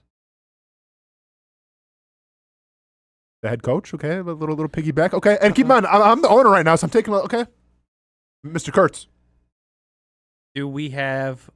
What do we not have in the building that we need to win this division? Serve to Hamby. Because there's no reason to ask, do we have what we need? Because we do not. Obviously. So what do we not have? Yeah. Hamby? Do you believe that it's better to keep a guy like Myles Garrett or spread the wealth across the whole defense? That's not a bad call. Hamby's coming back in the fight. Last question, Kasey. So I had a similar question, but I'm not gonna do that. Can't piggyback. I would say I'm the owner, right? Yeah, I mean, you're conducting the interview, so whatever the case. If we get rid of all of our good players, would you still take? Okay. If Deshaun Watson gets caught red-handed again, and you have to give a statement, are you prepared to do so? Well, then now, Hamby, you're fired. And Kasey Kuhrts, congratulations, you get the job. I appreciate that. Yeah, so no problem. Here's where I think we're on this. We're not. Me and Hamby are not going to be on the same page here. But where my last question was going to be, we're going to trade Myles Garrett. That's what I'm telling you as the person conducting the interview. As the owner of the Browns, I'm telling the person who's going to be the coach, I'm trading Myles Garrett. Okay. He will not be here. We can still take the job. Okay. Because I would rather go get multiple first-round picks. Capital.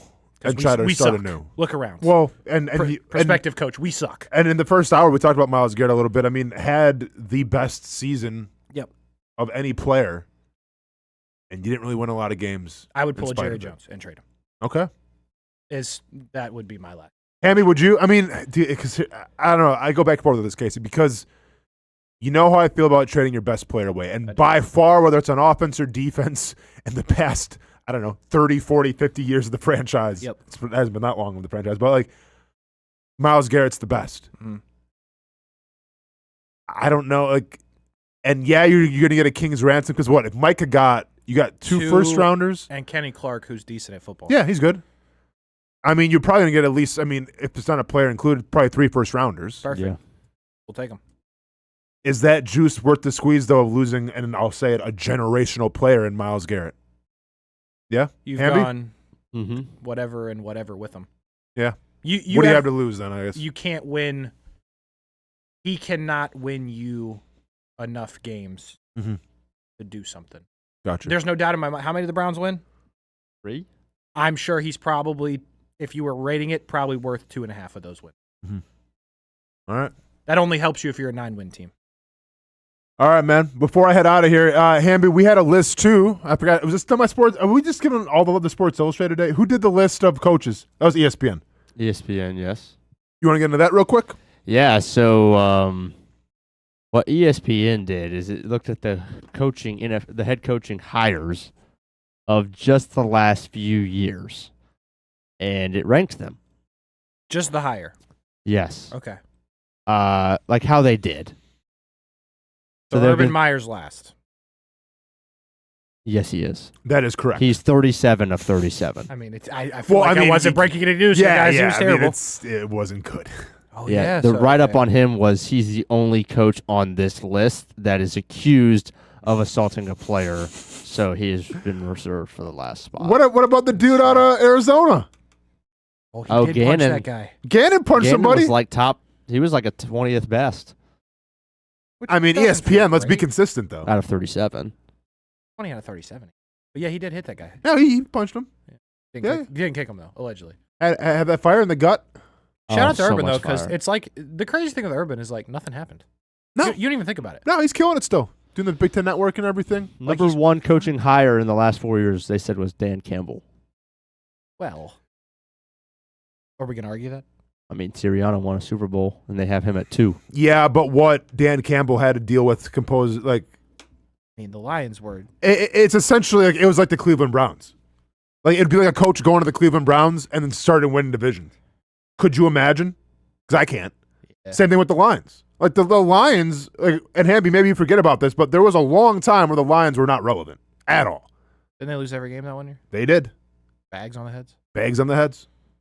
So, yeah, they haven't won the big one, right? But I do understand from what Dan Campbell was walking into to where they're at now. I can see it. I mean, I would simply say we expect the Lions to win. Mm-hmm. Okay. Never said that before. Never said that before. Do you all want to guess where Liam Cohen is on the list? I mean, it's hard, but okay. So this is 1 through 37. 1 through 37. I mean, the sample size is only a season. And how many of the past years? You get since 21. Brandon Staley is on this list for reference. Okay, so it can't be super duper high because it's only 1 year. Of course. But you said Gannon's top 20.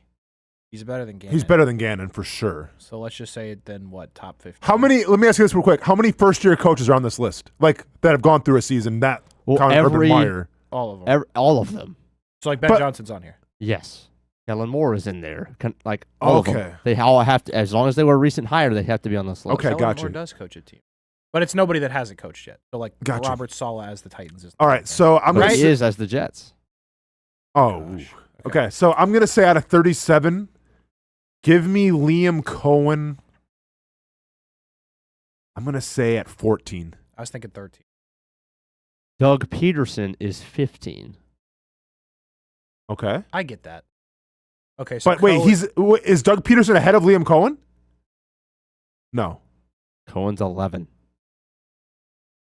Everybody who is 13 down, other than Steichen, Canales, and Kellen Moore, are out of a job or have moved on.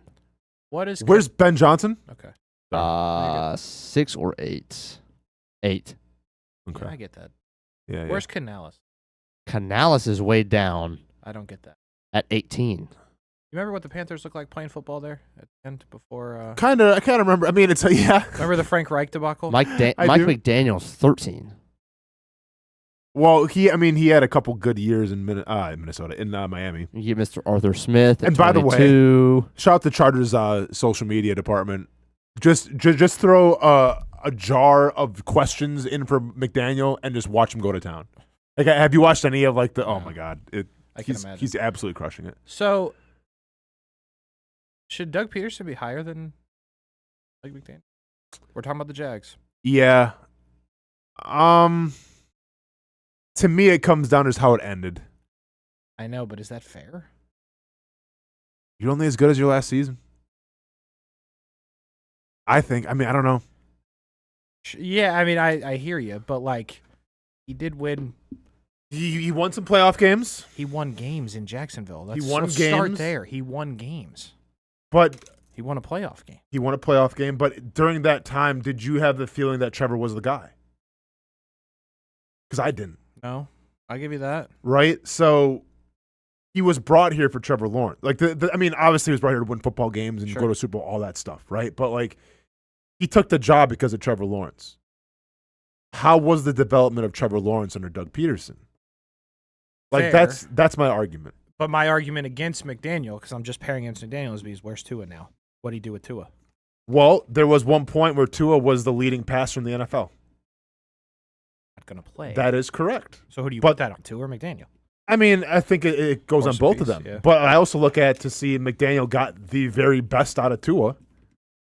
He led the league in passing a year. Sure. And I get Tyreek Hill, Jalen Waddle, who wouldn't, right?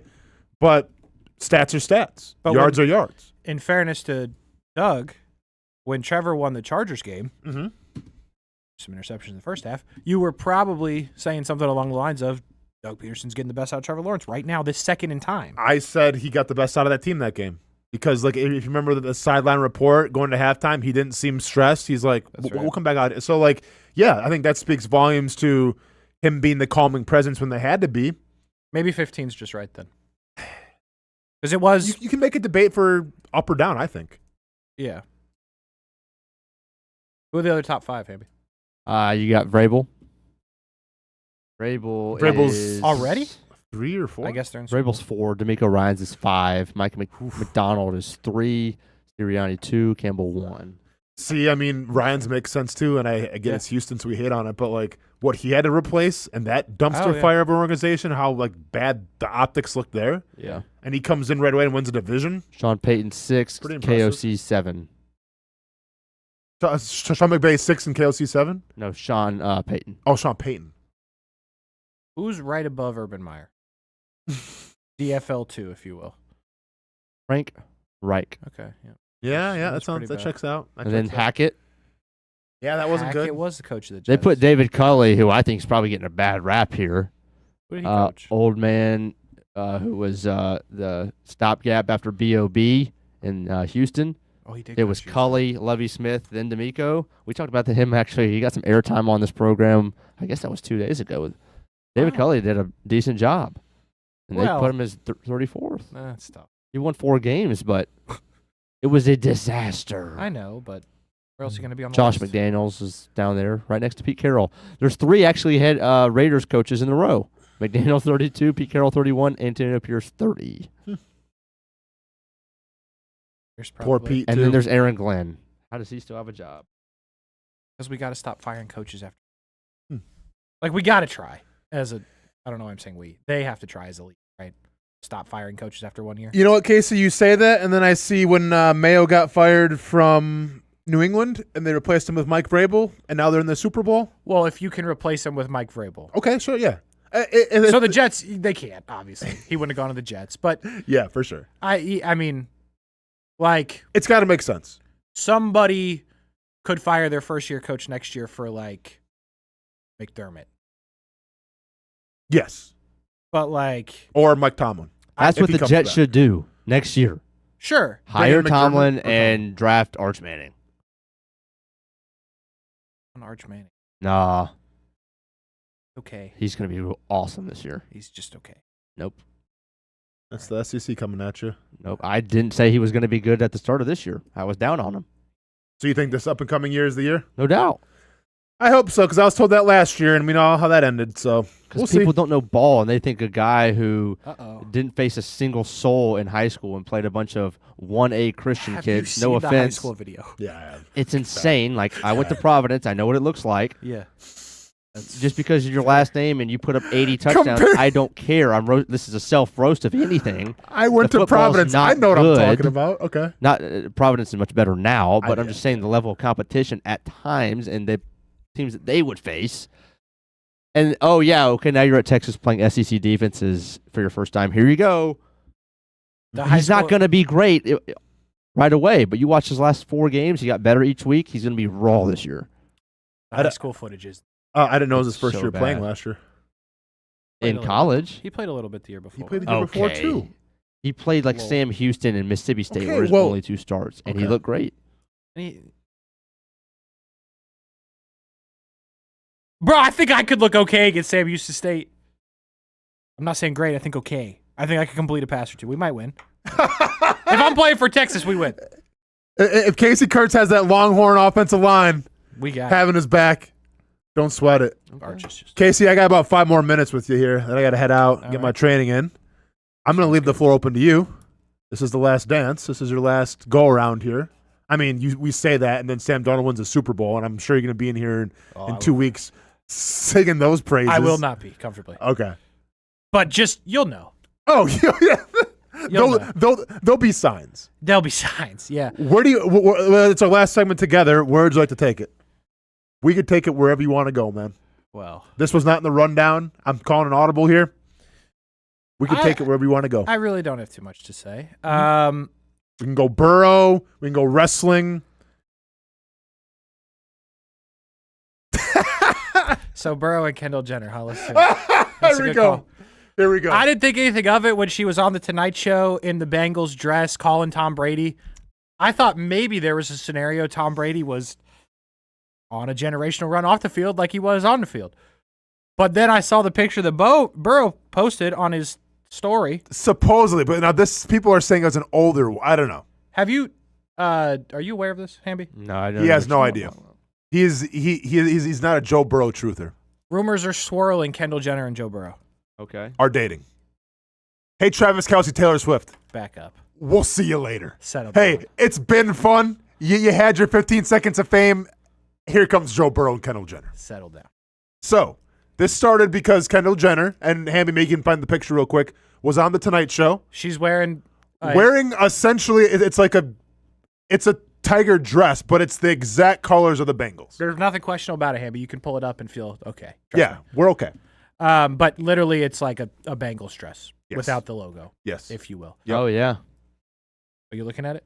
Yeah, it looks like she's going to a Bengals game. It's a Bengals dress. Any comments? Hamby? It looks like she's going to a. Okay, Well, it just looks like the material that you put down at like your local gymnasium or your trampoline. And I don't know. What the hell are you talking about? I'm gonna pull it up and we're gonna. Yeah. Okay. This is how I envisioned the last segment going. Yeah, Yep. for sure. All right. If you want some foul for this, I was thinking about this. If No, we're good. I mean, unless you want. if no, this is still on this topic. Oh, gosh, okay. If Joe Burrow, I guess you could go either way. If Joe Burrow and Kendall Jenner were to get married in the same way that Kylie Jenner and Timothée Chalamet were to get married, does that mean Caitlyn Jenner walks him down the aisle? All right. So this is what I was talking about. You see, like all the little circles. That's what you see down, like what you walk on. At your like.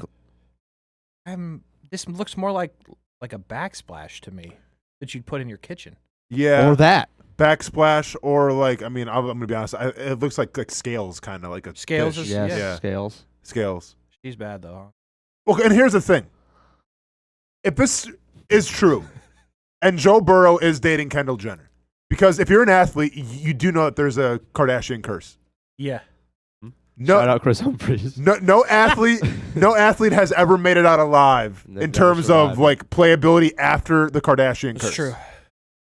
If Joe Burrow wants to risk it for the biscuit here, literally, and date a Kardashian and play the game of football, can he break the curse? And if he does break the curse and he goes to a Super Bowl and wins it, are we talking about a generational run which the likes that we've never seen before?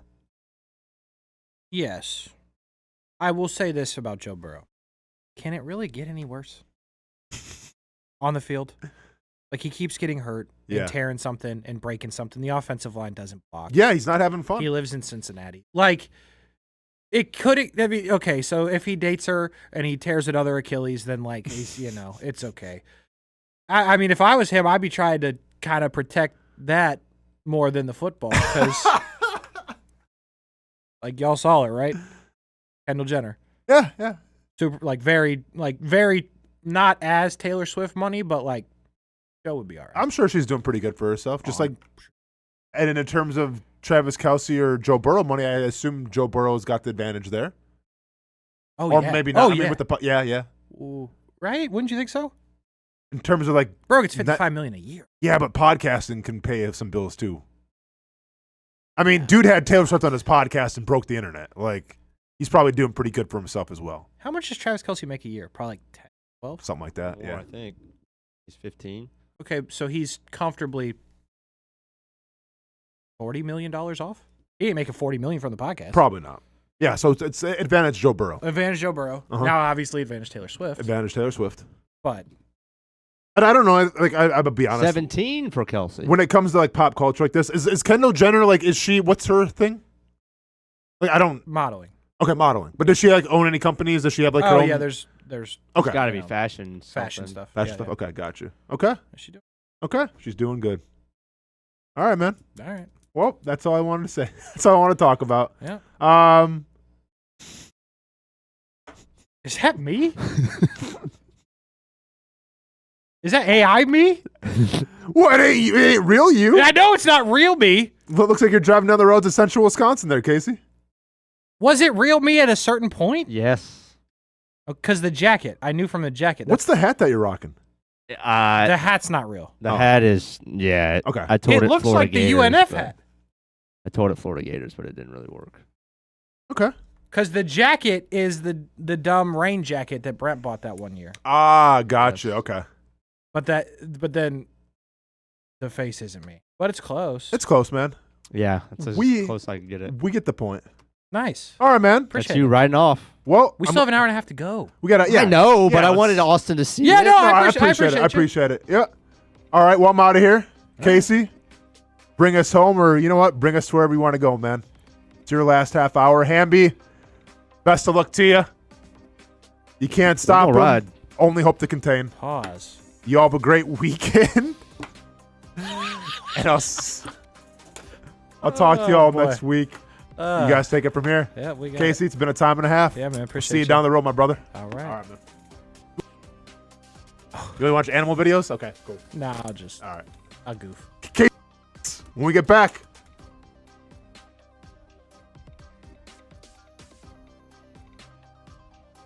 Most of us know how to throw.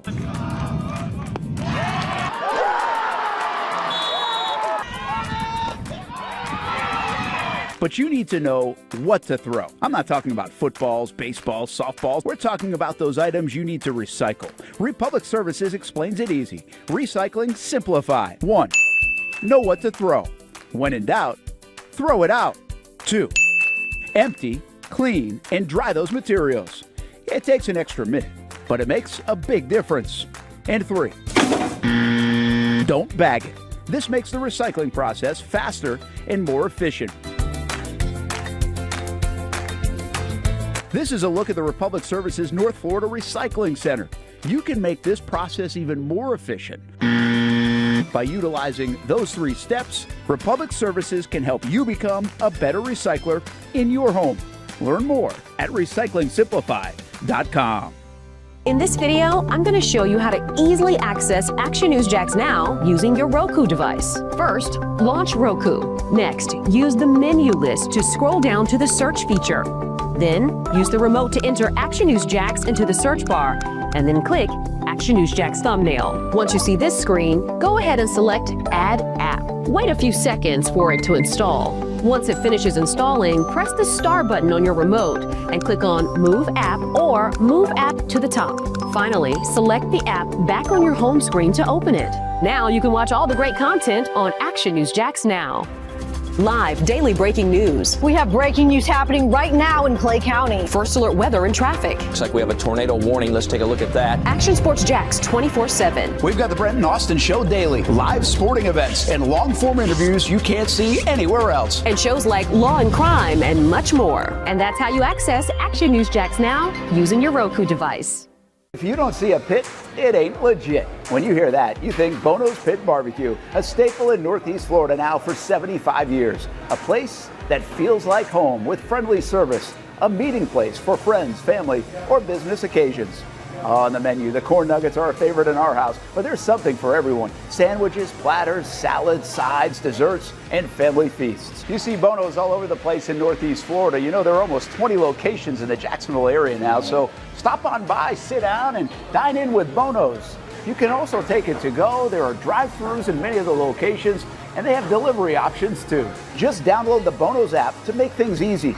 I signed up for the loyalty program, and you can too, to get special offers. If Jacksonville is home, few things feel more Jacksonville than Bono's Pit Barbecue. Celebrate 75 years and many more to come. Bono's Pit Barbecue. If you don't see a pit, it ain't legit. People helping people. It's at the core of what Alive Credit Union is all about, and it's been that way for over 70 years. From the start in 1954 to today, the mission remains to inspire financial wellness and give you a financially fit lifestyle. Alive Credit Union and its employees are committed to not only serving their valued members, but also our community here in Northeast Florida. I had a chance to see that commitment firsthand as Alive partnered with our Action Sports Jax 24/7 team to bring you Armada men's and women's soccer broadcasts. Inside the 18, it is a shot, and it's a goal!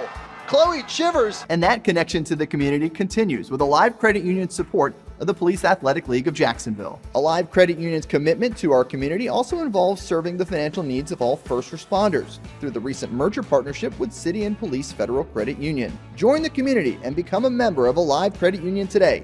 Find out the many ways you can be inspired in financial wellness at alivecu.coop.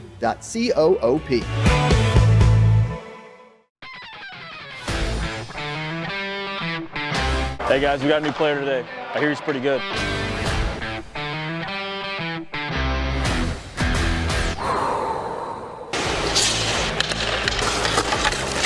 Heard this guy played in the NFL. I think he's an MMA fighter. I've actually been on his show, the Brent and Austen show. Football and fighting, that's the easy part. Let's see if I still have it on the ice.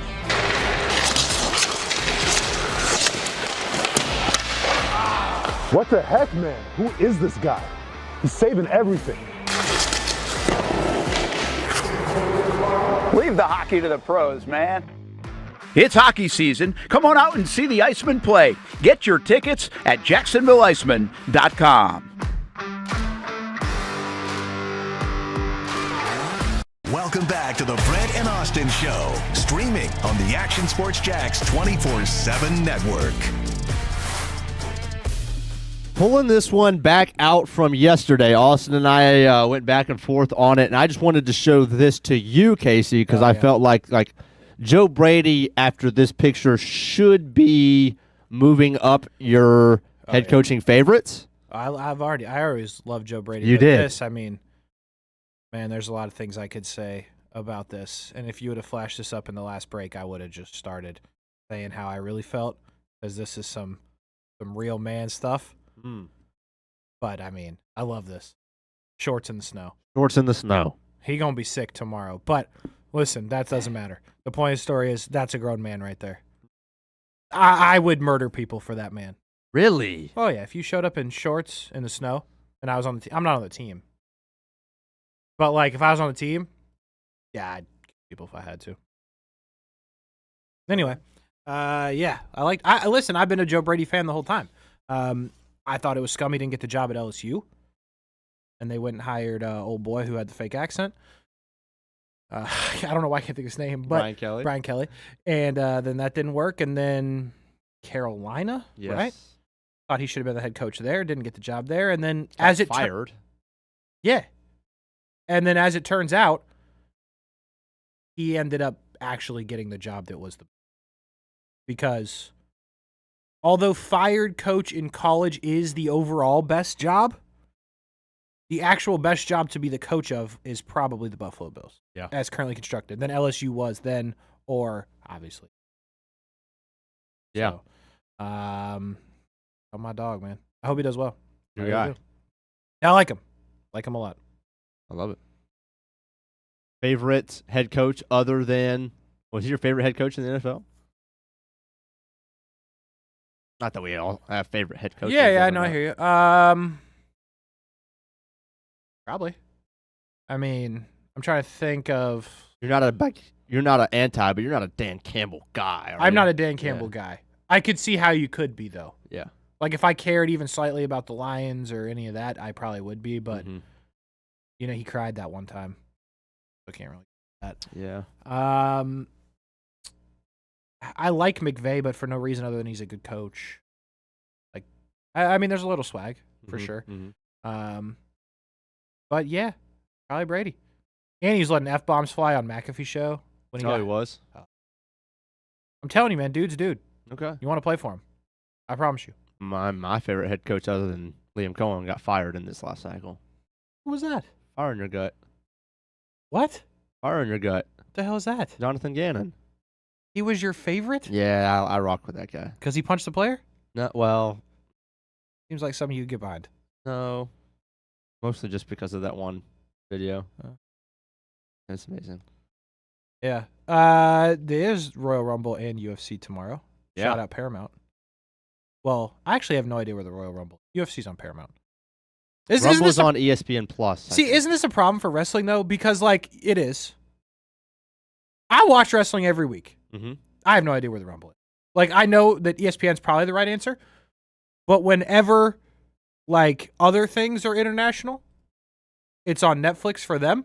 So technically, wouldn't it be international for us now because they're international? So is there a scenario it's on Netflix? Now you're thinking. It's on ESPN Unlimited, and that's all it says. Well, I will not be paying for that. Oh, maybe it is on See? Netflix. I'm telling you, it's a debacle. I don't know where the hell it is. I don't know. And I intend to watch it live at 2 p.m. I will be watching Nothing like tomorrow wrestling night at 2 p.m. afterwards. After what? It's over? Yeah. What you got going? Wedding. Speaking of you. Well, nothing. You just walked in here. I did. With what I would describe as a filling lunch. The worst combination of anything I've ever seen in my life. And for the folks in the chat, you guys can confirm or deny. My man had like a muscle milk situation with a beef stick. And I said something along the lines of, that's got to be the worst combination in the history of the world. In which you, unprovoked, said to me, well, I got to eat this because there's no scenario I can eat my lunch. And I said, what's wrong with your lunch? And you said, well, doesn't look very good. I said, hold on now, Hamby. Mm-hmm. I'm under the impression that your lovely wife, what is her name? Sarah, makes lunch for you. she's amazing. And you said that is correct. So now, in front of the world, and potentially your wife, I hope she's watching. Definitely not. Could you send her a quick courtesy text? I did. I literally just did. Sarah, how are you?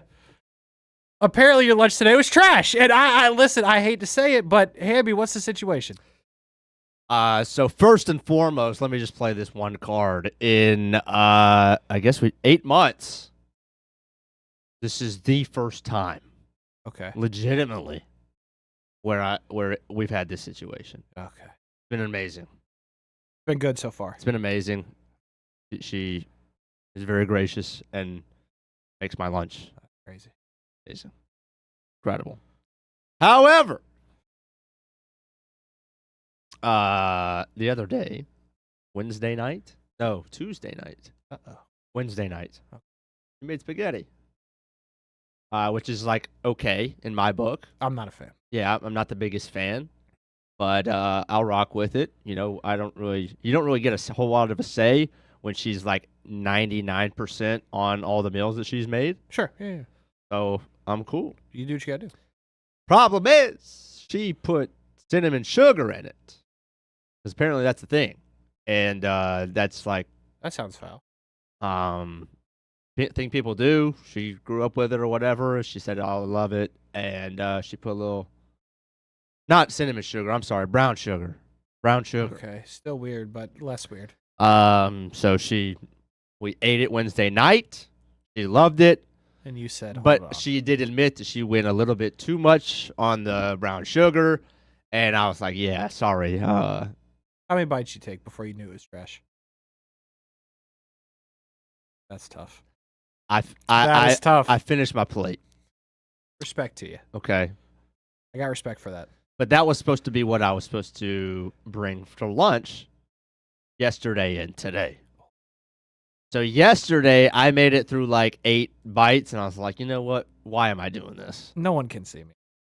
You know what I mean? No one knows what I'm doing. Well, yeah. I don't know. I'll tell her I ate the spaghetti. I didn't eat the spaghetti. Well, here's what I'm going to do. I was like, well, she likes the spaghetti. Save it. Why am I eating this? I like that. I'll just take it home and say, hey. Turn it around on her. Right. Sure. You can enjoy. Yeah.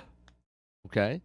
That didn't go So well. I brought it home last night, and she had prepared another meal. You took the lunch that you didn't eat home? Yes. I was going to offer it to her. Rookie mistake. Got to trash it. No. It was too much to eat in one meal anyway, because it was supposed to be today and yesterday. All right. You're saving face a little bit. You know? So, like, at the end of the day, I could just bring it back. Sure. But I offered it to her, and she said, well, no, because she made another meal last night. It was chicken. It was great. Sure. I was like, I'll just take the chicken. She's like, no, we got to save the chicken for this. Whatever. Something. Yeah. Gotcha. I need you to take the spaghetti again.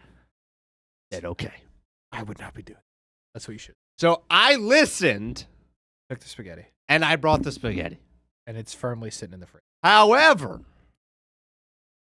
I also brought some backup things. Which was muscle milk. A muscle milk, beef an extra, yeah. That's foul. To try and tie me over. I really don't plan on eating spaghetti. That's tough. But Well, she actually texted me this morning. Okay. She said, where's the spaghetti? Damn. And I said, I brought it. And she said, well, I wasn't expecting you to listen. I thought you were going to take the chicken. And I said, I did listen. So I feel like you're off to a good start. I did good. Because she assumes you're an idiot. Yeah. She's already established that you're probably not going to listen, so that's good. I mean, sure. Right? I'm not kidding. That's tough. So I think I'll probably attempt to eat some after the show. We could just go to Arby's or something. Okay. But well, Sarah, if you tuned in, sorry that your spaghetti sucked. I don't know what to say. She liked it. I mean, think other people would like it. You're not selling it. I mean, you're not making me want to have it. Well, you don't like spaghetti to begin with. No, but like a known spaghetti haver, you're not selling it. It's been so garbed that you guys didn't eat it all on Wednesday, Thursday, and now it's Friday. Well, no, she just made a ton of it. But by Friday, I mean. Well, spaghetti's supposed to be one of those things that you could just keep reheating and. Not if it's garb. Oh. You know what I mean? But you know what? Good for her. She tries. All that matters. When's the last time you cooked a meal? Define cooked. It was originated in your own household. You got out pots and pans. Was it frozen at any point? It could be, but no microwave. Like oven. Oh, yesterday then. What'd you make? Well, hold on. Oven or air fryer? I'll count air fryer. Yesterday. What'd you make? Chicken nuggets. Okay, yeah. I'm sorry, that doesn't actually count. Okay, that's why I'm saying you got to clarify. All right, yeah. I need more in depth. I need more effort. All right, Rip. So here's the situation. You're gonna have to eat Hamby's wife's spaghetti because this is day 3. Send me your address, Ripley. I will send it over. That's foul. Don't mail. You could. I didn't say you couldn't. I said don't. Okay, I'll take it to him. Because this is day 3, and Hamby says it's terrible. You should have heard what he was saying, and not in the show. It was pretty rough. Just really getting after this. Terrible. So, you'll be the one to try the 3-day-old spaghetti at this point. Yeah, I did the frozen chicken nuggets last night. So you're saying that doesn't count? What are those, Dino Nugs? I'm a grown man. Dude, you're heating up chicken nuggets. It's Technically, they're chicken bites. They're the Walmart brand. Okay. Tyson? No, sir. They're the Walmart brand. Walmart has their own brand. Yeah, Great Value or something. Oh, right. Okay, no problem. I don't know. I do not know. I mean, I made waffles. Not going to cut it either. Something with chicken or steak or pork or spaghetti or... Nope. Me personally, I mean, Amanda made some stuff. Uh-huh. Not me. When's the last time you cooked something? Freaking Chef Boyardee acting like I'm the problem. Oh, I'm starting to try. Like I'm only starting. I'm just getting started. My dog had Ace Travel and Tourism. You see that? Look at that. That's so real. That's great. All right. Hell yeah. He must have just been, yeah. Yeah, Ace Travel and Tourism. Where did you go to school? Did they have Ace here? At some schools. Ripley made brats, burgers, talks, and Caesar chicken wraps this week. Golly. Damn. Rip. Sounds good. So the Caesar chicken wraps is actually, Amanda's been doing this. I don't know, Ripley, if this is how you, but she gets like, I don't know what, ground chicken, and she like smashes it on the wrap and then puts like the salad on top. It's great. Okay. It's good? It's great. Hey, whatever works. Get the Dino Nuggets and pretend you're in Jurassic Park. Yeah, I mean, I should. Like, I felt like he was taking a shot at me when he said the Dino Nuggets part. I thought he was acting like I was a child. I don't know if you ever really outgrow. Top Golf and Noodles and Company. That's Oak Leaf. Okay, so you guys do have Ace. Ripley has it. Ripley's a teacher, I assume? Or a coach, right? Obviously. Yeah. Duh. That's cool because Ace, we were like I went to Palmetto High School in Palmetto, Florida, not the Miami one, which you've never heard of. And they sold it to us like it was like the next greatest. Like you go to Ace, you're like a genius. Yeah, it's Cambridge. Yes. So like they were really excited about it at Palmetto High School. And then like nobody else around us had it. And like it like kind of fell apart and we got made fun of basically because there was like AP at other schools. Didn't you say you're AP? Yeah. Yeah, that like they pretty much poo-pooed on the Ace thing. So it wasn't as great as they made it sound, but I hope it works for you guys. Ace Travel and Tourism was elite. Top Golf and Noodles. That's literally exactly basically what we did. Raymond James Stadium and Sonny's. Isn't that awesome? Man, that made my whole day. Did you guys know about Ace and somebody had Ace Travel and Tourism? That made my whole day. I'm so glad I came in. Yeah, Ripley's down at Crescent Beach. You said CC, dog. I think it's Crescent City, but yeah, that's a St. John. That's good, man. I'm glad it's catching on. I'm Yeah. old. I haven't been in high school in 10 years. It was like new when we got it. I wasn't in any other ACE classes though. Josiah, like they had like ACE, science, ACE math, absolutely. ACE history couldn't be me. ACE travel and tourism, you bet your ass. I'll eat Sunnies for free. Well, we paid. I'll eat Sunnies during school. No problem. Anyway, dang. At this point, I'm just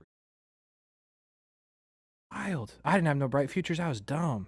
You have bright futures? Yeah. Full ride? Wait a minute. My daughter just applied for it. Your daughter must be smart. That's great. Because, yeah, it's like a whole separate, like, there's all, I don't know how I got in ACE Travel and Tourism as a non-ACER. Right. Like, I think because it's travel and tourism, there's probably... Yeah, Miss Gonzalez didn't care about nothing. That was the teacher. She just sat there and we watched Pursuit of Happiness for like a week. That was dope. But like, this is why I shouldn't have been in ACE Travel and Tourism. I'm probably outing myself here, but I'm sure I've said this before. I was in like, the math class I was in as a senior was called Math for College Readiness, which was basically the lowest possible math you could be in. I was not in like algebra or you know what I mean? Like there's like algebra 3 and geometry this and, ACE math. Your boy was in Math for College Readiness, but also travel and tourism. You bet your ass the guidance counselors were confused when they saw my schedule. Like this kid is the dumbest, but also in an ACE class. So... Asked them all. Right. Let's go back to you though. Oh wow. Pretty much. Teacher was nice. Anyway, you got full ride for Bright Futures? How does that work? Like I'm being like, you don't have to pay for anything? Like tuition wise? You don't have to out yourself, I guess. Well, no, I mean, my parents did Florida prepaid when I was so did mine. Born.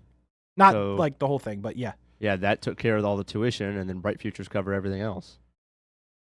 What is everything else? Housing. Oh, okay. Yeah. Wow. Covered all the housing, and then. So Bright Futures is pretty gas, huh? Yeah. Maybe I should have tried. Now, does it make you mad in a way that we're sitting here together? No, not at all. And you had like a full ride to UCF and Bright Futures and AP classes, Providence, private school, and you're sitting here with known idiot, Palmetto High School, UNF barely made it in, ACE Travel and Tourism, me. Like, does that make you feel like you might have done something wrong? Not in the slightest. I like the sound of that. I appreciate you. Not in the slightest. I have respect for your game. Yeah, that was the math class I was in.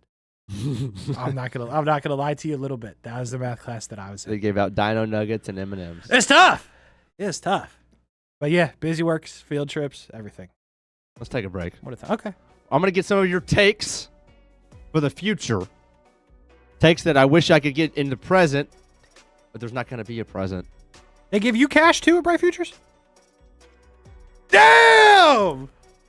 What? Yeah, dog. Man, what it's like to be smart. Had that NIL money.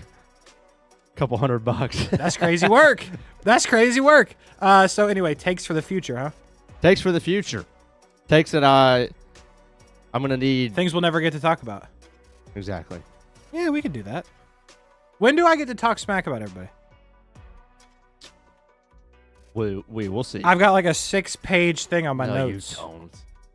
Yeah, I got everybody. I got you and Austin and Brent and Stuart and Marcel and Liv and Dave Wax.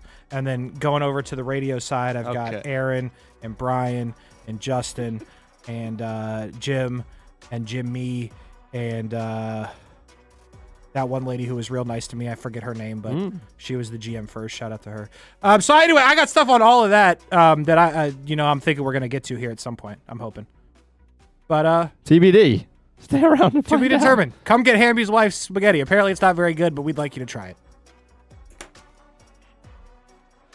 Choose your own adventure. It's not just a saying, but a way of life here at Cycles of Jacksonville.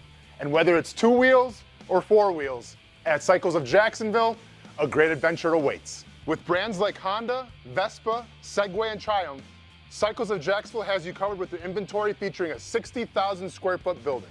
If four wheels is more your thing, check out the largest selection of Honda Talons in the entire county. No matter what you're looking for, Cycles of Jacksonville is going to have the selection you need, all with great financing and rebates. Plus, if you're active duty military, Cycles of Jacksonville will offer you 0% financing along with great discounts for military and first responders. And when you want to get off the road and set sail, Cycles of Jacksonville has you covered with everything you need to get on the water. So if you're ready for a great adventure, let Cycles of Jacksonville be your guide. Located off Atlantic Boulevard, or check out their website at cyclesofjacksonville.com. How do we make Mason's famous lobster rolls? It's simple. We get up before dawn, head into the open waters of Maine, haul in our traps by hand, and send only the best straight to our restaurants, where we add warm butter or chilled mayo with a squeeze of lemon and pile it on a toasted split-top roll, just like it's been done for nearly a century. That's the recipe for Mason's famous lobster rolls. Thanks for meeting me here. You okay? You're my only lawyer friend, and I need your professional opinion. Okay. You see that brand new Hyundai Tucson out there? Yeah. That's all I paid for it. Do you know what you want? Yeah. I think I do. Enjoy your new car. Thanks. Bye-bye. Deal so right, it almost feels wrong. The Hyundai Getaway Sales Event. Lease a Hyundai Tucson for $259 a month, or get 2.99% APR, or get $1,750 bonus cash. Hurry in.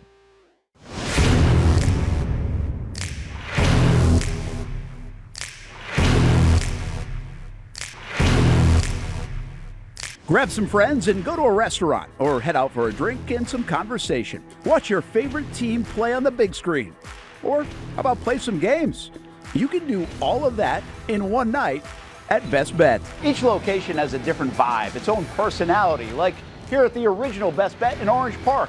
When you walk through these doors, everybody knows your name. And here in St. Augustine, it's the newest location. Play some poker. How about the table games? And don't forget about Ace's Sports Bar and Grill. And then there's the Jacksonville location, right here on Monument Road. It's the biggest poker room in the state of Florida.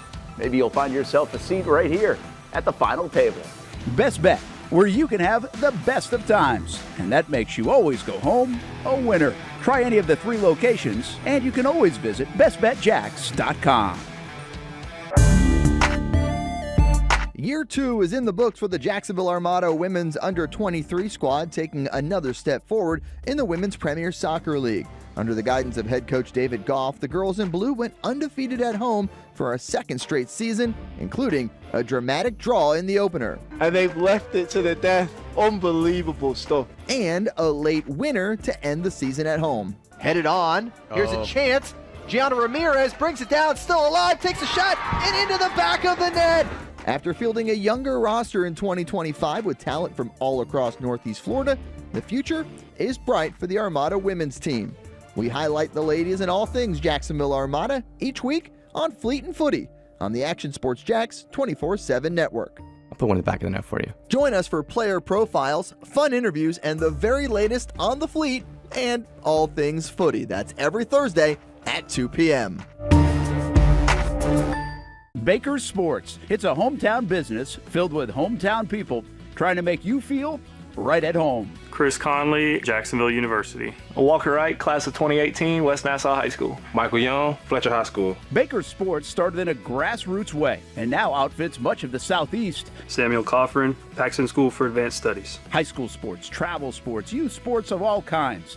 They are a one-stop shop carrying Nike, Adidas, Under Armour brands, and more. Vincent Caldes, Oak Leaf High School. Tony Mazzio, Stanwood High School, class of 2002. Whether it's sports teams on the field or it's your team in the workplace, like our Action Sports Jacks team, and community events like the Dream 18 Golf Tournament, and many others. Cole Tilley, Hilliard High School. Reagan Webb, Eagles View Academy. Look good, feel good, play good with Baker Sports. Custom sports apparel since 1997. Shop with the hometown team at bakersport.com. Welcome back to the Brent and Austen Show, streaming on the Action Sports Jacks 24/7 network. 1 hour to go on the Brent and Austen Show. the Kasey finale, if you will. And I wanted to bring this. Kasey, you obviously the man when it comes to this, at least any type of thing in this kind of market. Sure. Coach Kurt Cignetti's game-worn headset from the 2025 National Championship is being auctioned for $11,000. And this is active bids. If you can see down below bid history, somebody bid $11,000 and it got up to $11,500. So this isn't just they put it out there and nobody's bidding for it. Yeah. I think this started at $1,000. Yeah. And it's gotten up to this was yesterday. Sure. It was at 11.5. I don't know what it's at now. It's gonna do well. But it's not signed. It wouldn't change. The headset. Yeah, listen. First of all, have you ever heard of a headset being sold from a football coach? I've never seen it. Of any kind. I'm not surprised. I've never seen it, though. Here's the thing about, like, you say, oh, it's a headset. I agree with you. Mm-hmm. I sell stuff every day that my first thought, why the hell do you? I told you, I sold a Jordan Travis full size yesterday. You did. For way more than anybody should have paid. And my first thought when I got the notification, what are you doing? You didn't expect it to sell. Of course not. Why would it have sold? Sold, just gone. Boom, see you full. Send me an offer. So, like, I don't know why anybody's buying anything, to be completely honest with you. Why did Brent buy a Miss Pac-Man machine? You know what I mean? Yeah. I mean, you've probably got something in your house that, why did you buy it? 100%. So, I mean, now granted, you didn't spend $11,000 on it. Yeah. But, like, the thing with the Indiana people, though, is, like, I mean, this is just, like, the thing. Like, you're never going to get closer to the national, like, not going to buy turf from the field, which you could if they sold it, but they probably won't. Mm-hmm. Like, this is the moment, the piece. Mm-hmm. So I can see, you know, some rich Indiana wanting it. But again, I feel like, dude, pretty soon are they going to be selling strands of hair from Cignetti's head? Possibly. I mean, like, here's the thing, man. That guy, I don't want you to take the wrong way, but I don't know how anyone would say it. That guy's like a god now to Indiana. No, I get that. And, I mean, they'll buy anything they can sell off of that. Socks, toenail, hair off head, hat, anything. Maybe his eyebrow would be because of the scowl. Maybe that hair would be even more expensive than the hair on the top of his head.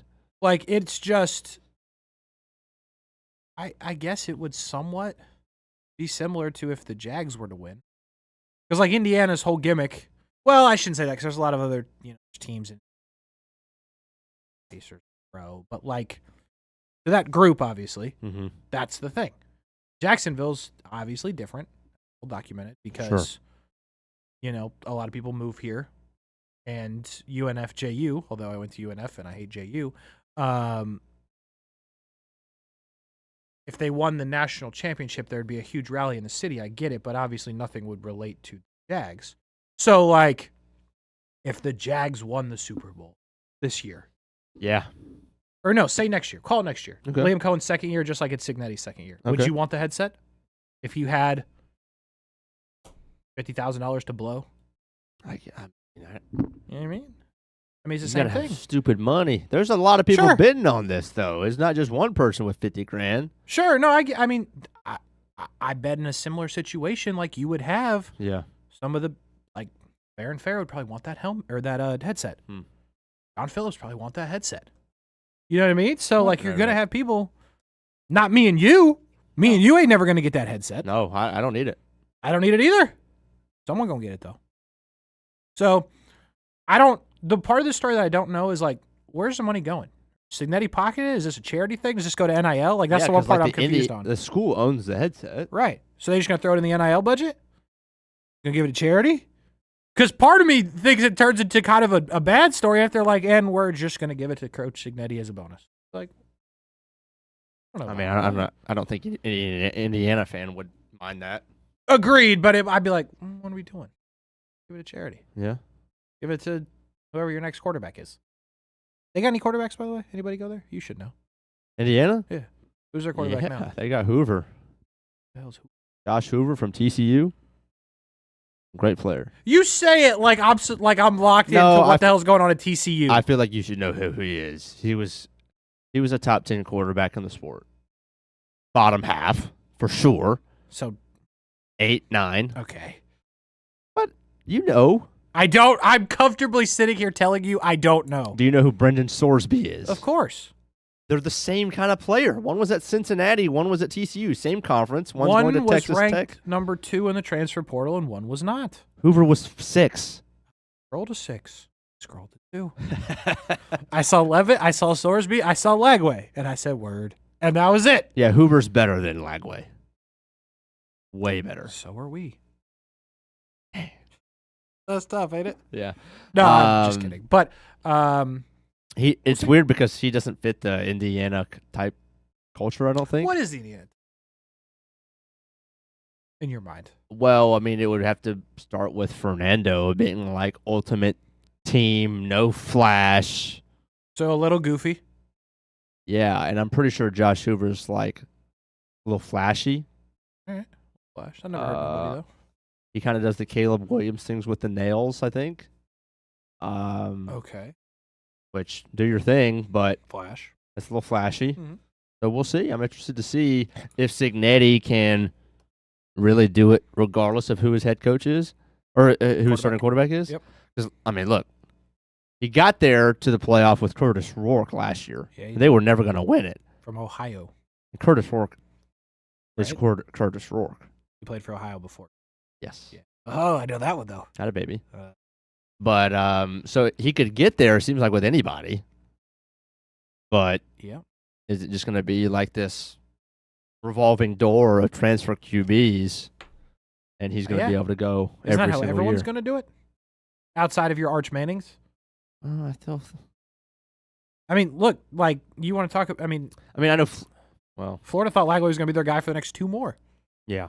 So, I mean, I feel like that's how everyone's just going to do it, because until they, I shouldn't say until they, I guess if they figure out some better way to do the transfer portal NIL thing, I would leave every year. Unless you have a bad year. Actually, if you have a bad year, you're getting replaced, so you're leaving too. I mean, Miami's definitely doing it. I mean, look, they went freaking Cam Ward, Beck, and now Mensah. Each one was the highest paid guy coming out of the portal. Got to do. Mensah's probably going to get like $5 million for this year. That was a wild start. Debacle. For sure. I'm surprised Duke didn't go harder at trying to keep him, or at least Pause, keep him from but- going Yeah, I mean, to Miami. it seemed like they were really trying to play ball for a minute there. And then they were And like, then they just gave up. Yeah, they gave up. I guess that's like they don't want potential athletes. But yeah, like, Oh, if I go to Duke, I always have to be at Duke, and I can't ever step up. That's fair. Which is like, I don't know if that's the worst thing in the world if people believe that. The As whole long as, thing like, is messy, though. As long as you're, as Duke, willing to compensate them fairly, which you more than are. I mean, you paid the bag for Mensah. He was highest paid last year, wasn't he? Or one of Not the highest quite, paid? but yes. He made the deal was, I think, $4 million over 2 years. But that's the thing; it was a 2-year deal, and he said, "I'm gonna do one, and I'm gonna go double my salary and play for a national title contender." That out. Like, you got to figure that part out. And if you're going to let, it's same thing with the basketball thing we talked about last week.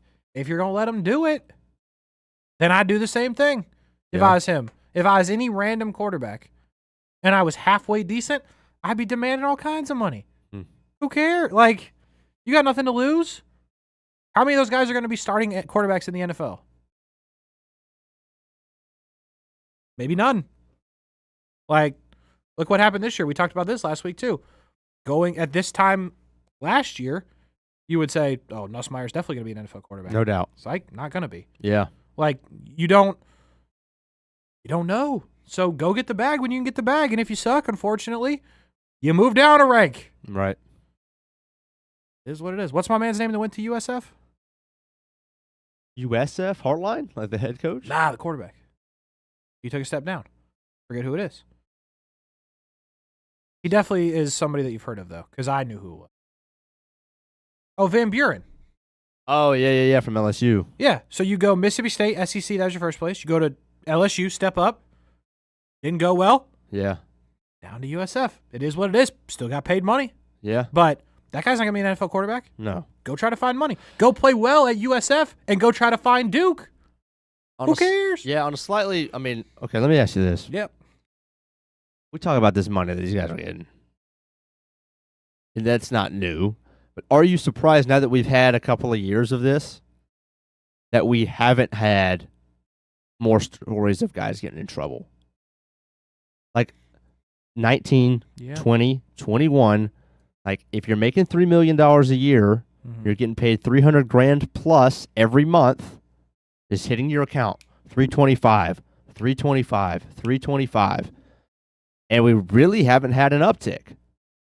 It's a good call, actually. I never really thought about that, but yeah, I am surprised, I will say. Obviously, you don't know what everybody's doing. Of course. But it does feel like, in a way, at least the top guys, which is how it probably should be, there is some like responsibility either being taught or being told. You know what I mean? Because, yeah, I feel like you would see more Johnny Manziel, for lack of a better term. Just haven't got it. Yeah. You will. Especially because they have no expenses. Like, that's all cash that, they're not paying for school, obviously. They're not paying for housing. Yeah. They're not paying for clothing other than anything else that they want to buy. They're not paying for food. Yeah. They're probably not even paying for their car. Probably not. It's not even that they don't have any expenses. They don't have any rules. Like, outside of the law, what rule did Carson Beck had to play to this year? Do whatever you want. Could do whatever he wanted. And maybe at times did. We don't know. But in the public eye, I don't think Carson Beck done anything wrong. Except he dated that one girl that got kind of messy. But, like, who cares? You know what I mean? So, I think you're onto something there. I thought there'd be more of that. And it's a good thing that there's not. Yeah, that's like a positive thing for the NIL supporters. I don't know if there's against NIL at this point, but like, there are literally 100 guys making over $1 million a year in college football. Yeah, and good for them. And yeah, you don't see like $100,000 a month. Well, I'll tell you who would be in trouble. Not like with the law, but like I'd be spending too much on like Burger King. I wouldn't. You don't have to. No, I know, but you I can could go down to the. But the point is, you can. Carson Beck. Trust me, bro. You can splurge on some BK. You can get it taken advantage of by the king and still be just fine with the NIL money. Yeah, but like I think then that goes back to like the restraint would be the word. Mm. You know, again, like there's some either taught or told you got to act a certain way with the money. Like we're not going to bring. I don't know why I keep using Carson Beck here, which is probably unfair to him in a way, but like we're not going to bring you to Miami, Carson Beck, give you X million dollars, and we're going to see you acting a fool with, Cavender at the club. Yeah, but that's the way that it's always been, and we've always had that. Like even without the money, it's like, hey, we're not. It used to be, hey, we're not going to give you a full scholarship. Like, you know how that was played up? Sure, that was huge. Yeah, we're not going to give you a full scholarship to Texas A&M for you to come down and run a full.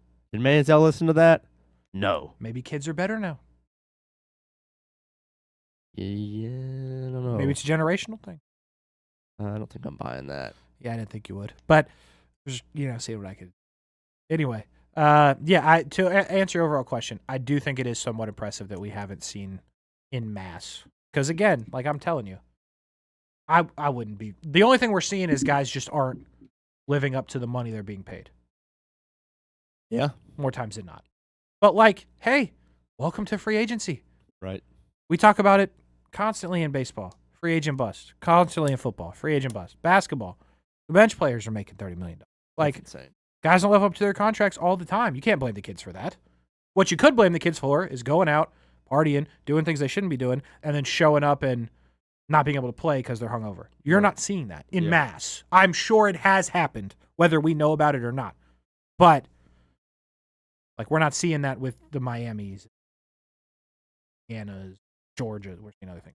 But the Ole Miss and stuff like that. So anyway, YB is right. The best job is fired coach. 100%. There's not a better job in the world. YB, it is my last day. I will never be here again. So no. Let me be perfectly clear.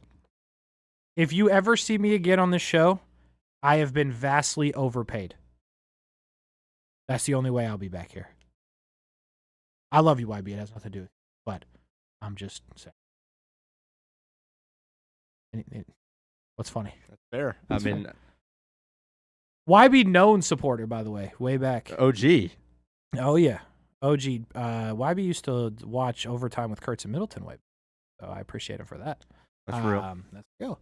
So, yeah, no. I will be just like Aaron, except, yeah, Aaron's never been back, huh? Yeah, I will never be back unless I'm vastly overpaid. Vastly. And I would not live up to my contract. I can tell you exactly what we were just saying. You're a free agent bust? 100%. I'm the quarterback that you're desperate to get. Way overpay. Show up and suck. Yeah, that's the way it is. I mean, Hamby's a good friend to have. He's no me, but Hamby, until Hamby leaves. That's next week, but you guys ain't ready for that. False. He didn't deny it, folks. He just said pause. Keep that in mind. I said false. Oh, I thought you said pause. My fault. No My pause. fault. No pause. No pause. Let's take a break. No pause is crazy. Did you ever hear from your wife about the spaghetti? Yeah, I did. She said it's okay. It deserves it as long as you eat it. Pretty much. He ain't eating it. I can say whatever I want as long as I eat it. That's what that segment was about. It's going to Ripley. I see Middleton on the radio too. He does traffic still. That's my guy. I heard him the other day. Every time I hear his traffic report, I text him and say, bro, there's not traffic here. Or there is traffic here. I just act like I'm involved. Like, bro, you said there was no traffic on I-95. Bro, I'm stuck in bumper to bumper. That works. But anyway, IB used to listen to the radio. That's crazy work. Anyway. Kasey takes when we come back. Oh, right. Yeah, we'll do that.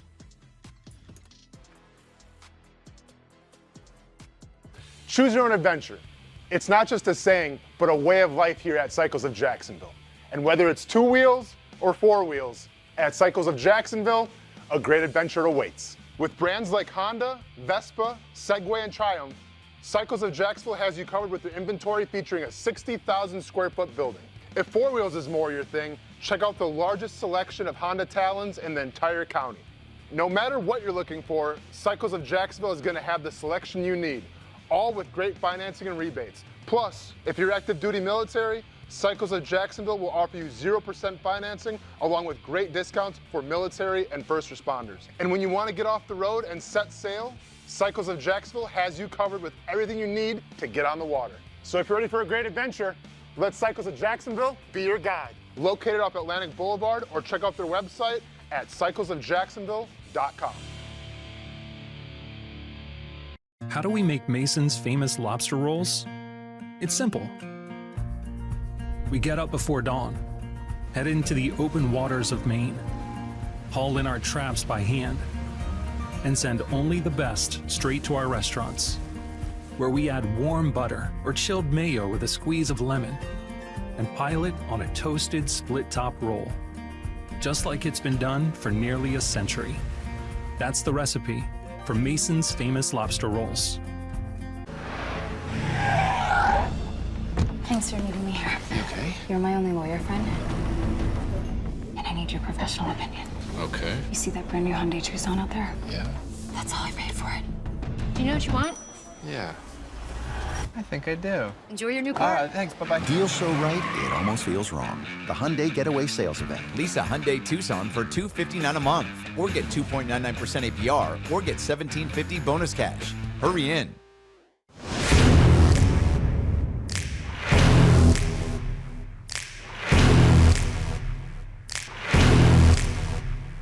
Grab some friends and go to a restaurant, or head out for a drink and some conversation. Watch your favorite team play on the big screen.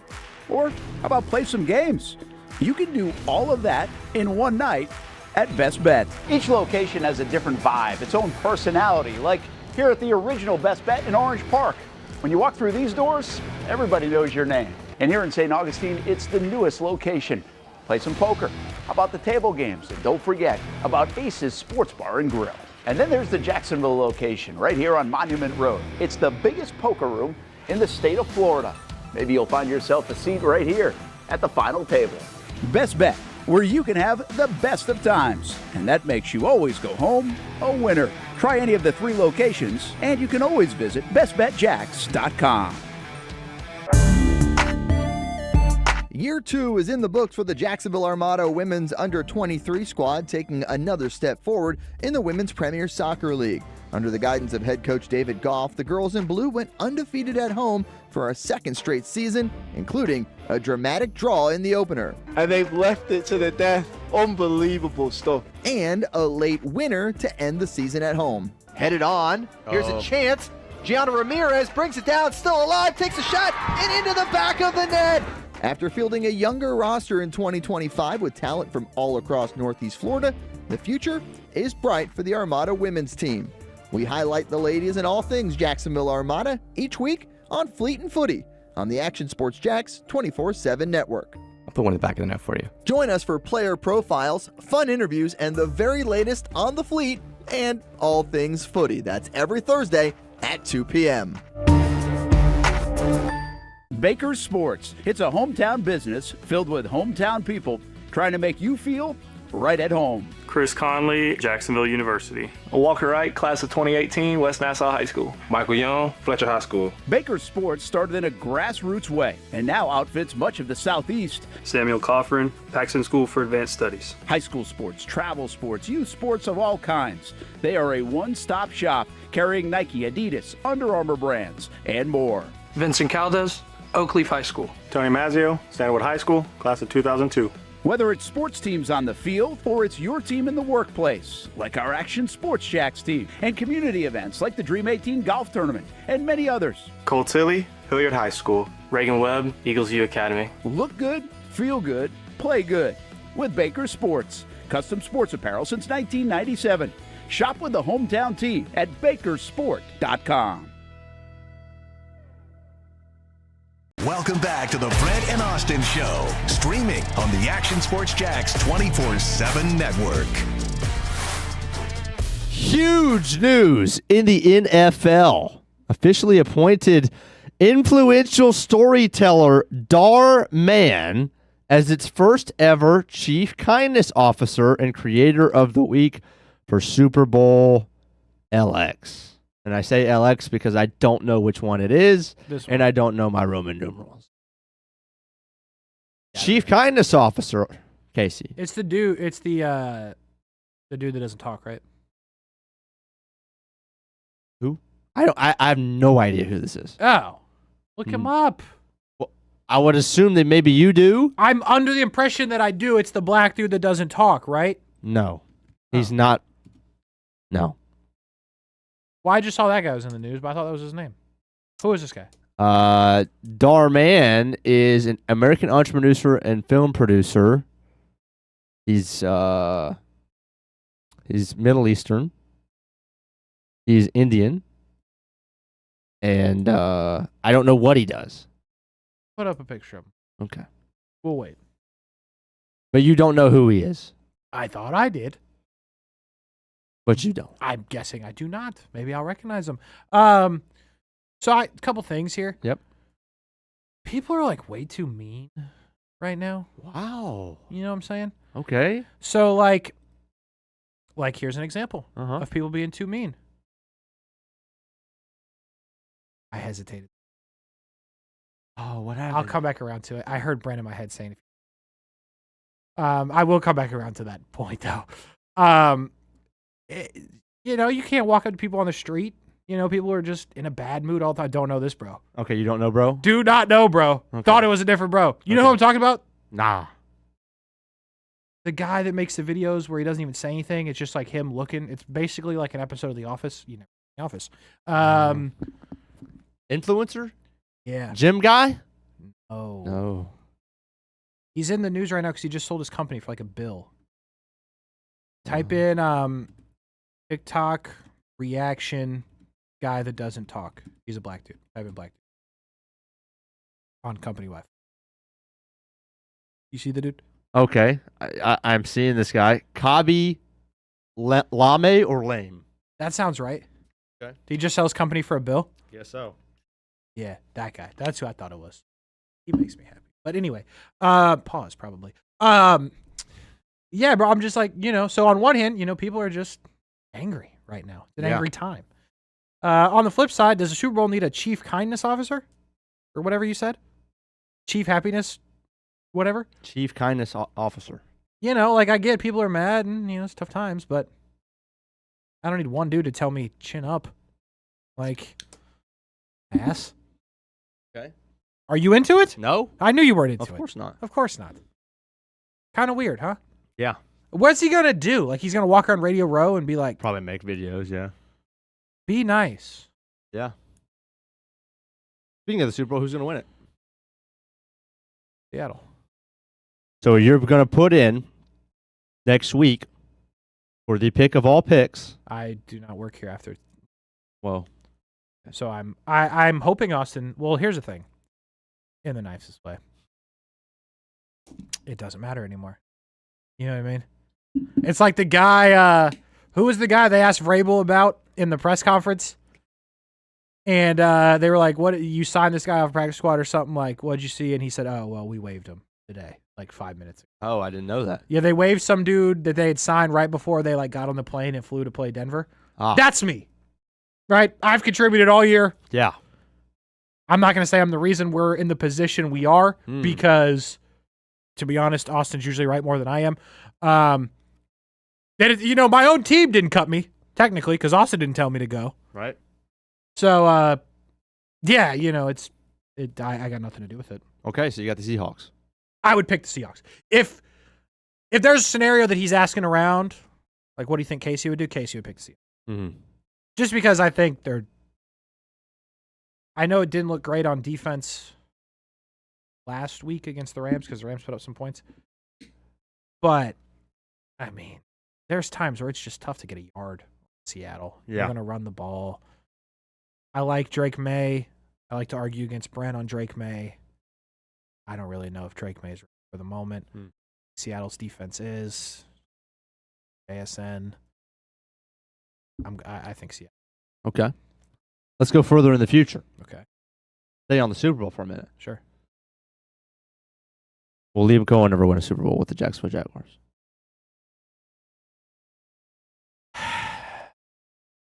We got to go future takes. Yeah, I hear you. No, I respect it. Get him in now. Do I keep the chat on my side for the rest of the time and say yes? Or do I say no? And still stay true to who I am and be the villain all the way till the end? I'm going to stay true to myself. I'm going to say no. Okay. Who wins the AFC South next year? Jags. Because you picked Houston and it worked out for you last 2 years before this one. Houston. Pumping the brakes on CJ Stroud. Looks a little good overall in Tennessee. Jags. Comfortably. Will Not the even close. Jags trade into the first round this year? I'm going to go no. I think they trade up in the second round. Okay. Because they're still a long ways away. What's the pick? 54. 54? Oh. Yeah, they pick before 54. What position? That they're going to pick. I'm assuming not what number they're going to pick at. Yes, what position on the field? You know what? I'm going to stay true to myself again. I have said this a billion times for the last 6 drafts. Corner. You have. I've said it here. I've said it on radio. Please, corner. I think they're going to pick. Because Travis Hunter. I just want them to pick. I'm staying true to me here. They're not going to pick a corner. There's no scenario there. But for me to go out on top here, they need to pick a corner. Okay. If the Jags would have made the Super Bowl, would you have stuck around until it was over? That's a Brent question. It's not a Kasey question. Will Trevor ever win an MVP? I would have been here as long as I was getting paid. Trevor. On the Jags or overall? In his career. It's hard to win the MVP. I get it. Okay. The villain. I get it. I got to be the villain. I got to stay true. I get it. Hard to win the MVP. How long will Summerall last at the University of Florida?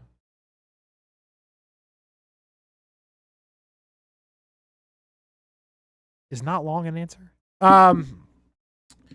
What year are we in? 2026. 2020. Gosh, it sounds crazy to say. Why don't you just say how many seasons he completes? 2.5. Dang, that's it? I have no. 0? I have. Why?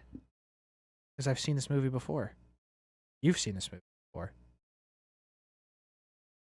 I think he's a better stand in front of the microphone and talk than Napier. Mm-hmm. I think he presents better than Napier. I think I've said this before. I don't know that he's a better football coach. We're gonna find out. I hope so. That'd be cool.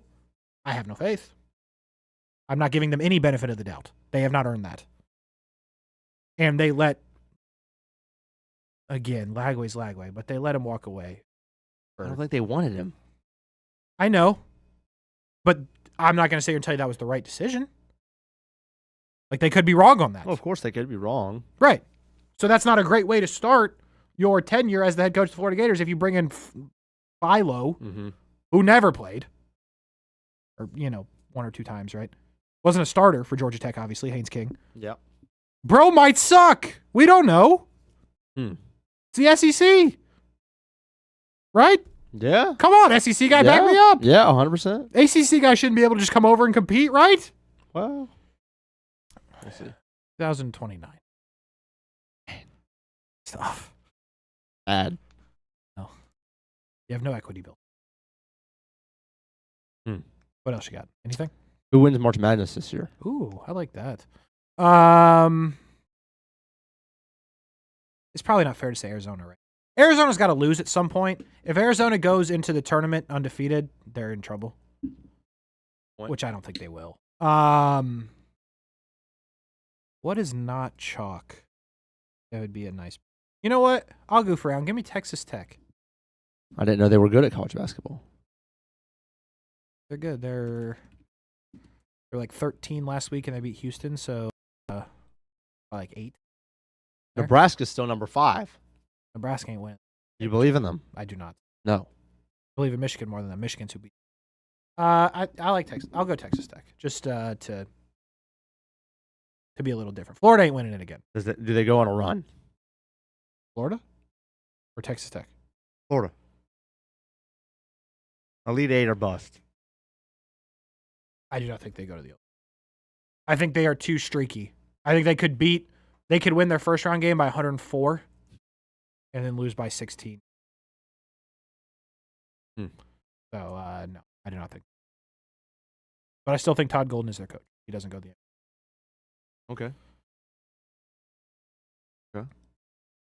What else? What do you, Royal Rumble. Well, that's good. Yeah. That's a good one. What did I say on Scrap House? Oh, I remember what I said. I watched. Thank you. You're the only one. No, I put it out there. I mean, you put it out? Like I reposted it. Thanks, man. Yeah, you had Logan Paul. Yeah, did have Logan. Mm-hmm.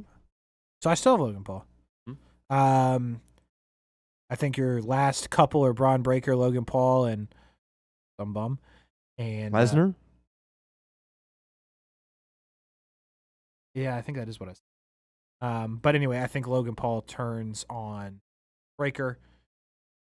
Seth Rollins is involved somehow. Logan Paul wins the Rumble, aligns back with Seth Rollins, and then the Vision pretty much turns for having too much. I'm going. Heyman stays with Breaker. What happens to Lesnar? Just a guy? Just a guy is unfair, but, wins some matches here and there. Okay. Yep. I mean, they could just get rid of him. That'd be. Nah, of course. AC calling out mean people. I might. Oh, wow. Brock Lesnar, one of them? Nah, well, I mean. Wouldn't call him out. Sir. I'll comfortably not do that. Yeah. I don't want that smoke. What was one you told? Yeah, I think in the break you told me top 5 quarterbacks like a couple of years. Oh, yeah. Like Give me top 5 quarterbacks in 4 or 5 years. 4 or 5? Yeah. Why not 6, 7? You know I'm not a fan. Okay. Caleb Williams. Oh. Love Caleb Williams. Have been staying true to myself. Right. Drake May. Sam Darnold. No. Oh, yeah. He's just getting started. He's got a 3-year deal, right? This is year 1. That's right. So you don't think there's a scenario at the end of the 3-year deal he could be playing pretty well? Well, that's 2 years away, bro. I said 4 or 5. I know. You get another deal. Okay. I know he's only 28.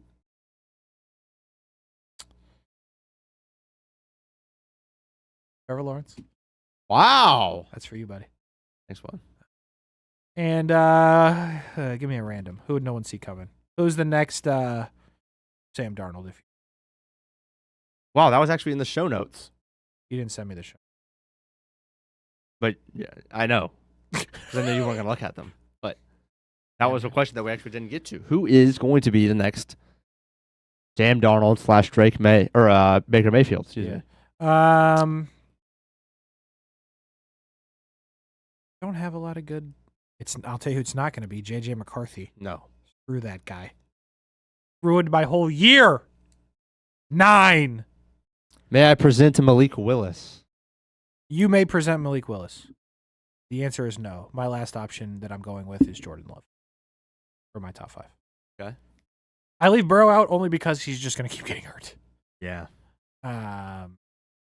But yeah, I mean Malik Willis might be a candidate for next Sam. How about Bryce Young? Bryce.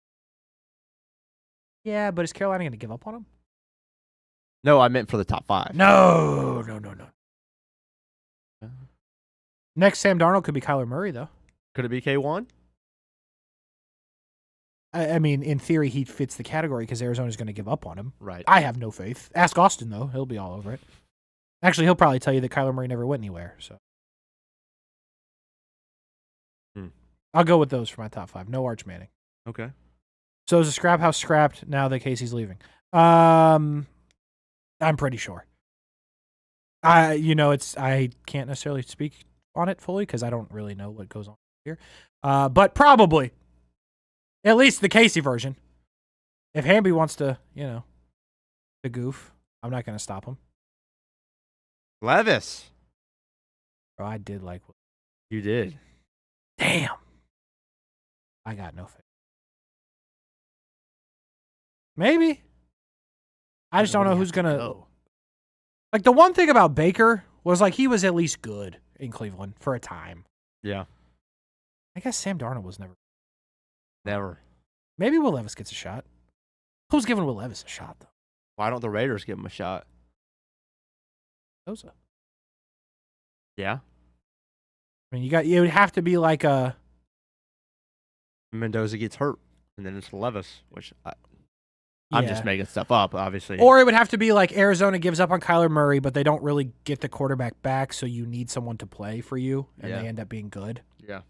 So that's maybe where Will Levis could fit in. I did like. Not your best.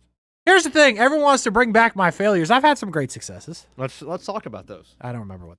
Oh, I just know remember the guy for the Jags this year. The guy for the Jags. Somebody the second. BJ Green. Yeah. What are your highlights? Great success. Yeah. You guys all said random bum receivers who work at CVS now. My guy's making plays for the Jags. Pretty sure my guy's still on the practice squad. And I'm the one getting fired. Yeah. Who knows ball? Brent didn't even remember what's his name was on the team when we did feud the other week. What was the guy's name? Danny's. Nope. Or no. Gardick. Dennis Gardick. Yep. But I don't know ball. Okay. BJ Green is one of your successes. That is one of my big successes. Yeah. Got to keep talent. I've had other successes. You've had plenty. Plenty. Enough to get hired somewhere else. Just kidding. How do you know? One more break. Why do you act like I tell you anything?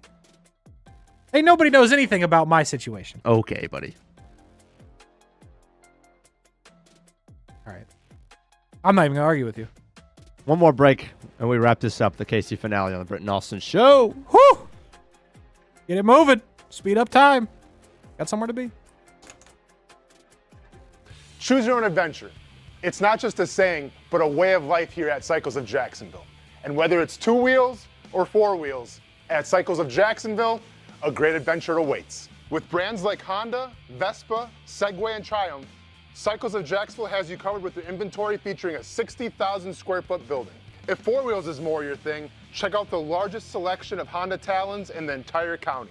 No matter what you're looking for, Cycles of Jacksonville is going to have the selection you need, all with great financing and rebates. Plus, if you're active duty military, Cycles of Jacksonville will offer you 0% financing along with great discounts for military and first responders. And when you want to get off the road and set sail, Cycles of Jacksonville has you covered with everything you need to get on the water. So if you're ready for a great adventure, let Cycles of Jacksonville be your guide. Located off Atlantic Boulevard, or check out their website at cyclesofjacksonville.com.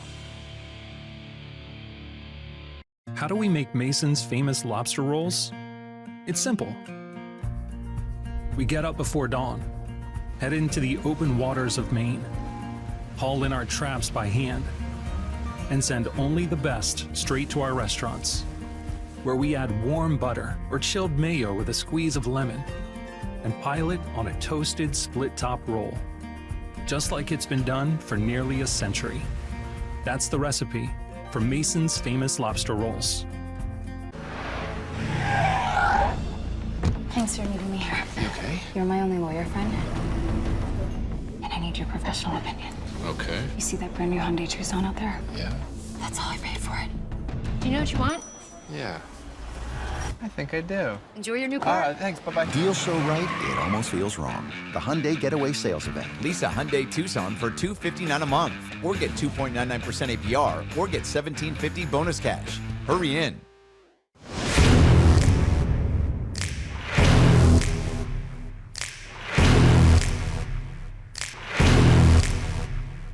Grab some friends and go to a restaurant, or head out for a drink and some conversation. Watch your favorite team play on the big screen. Or how about play some games?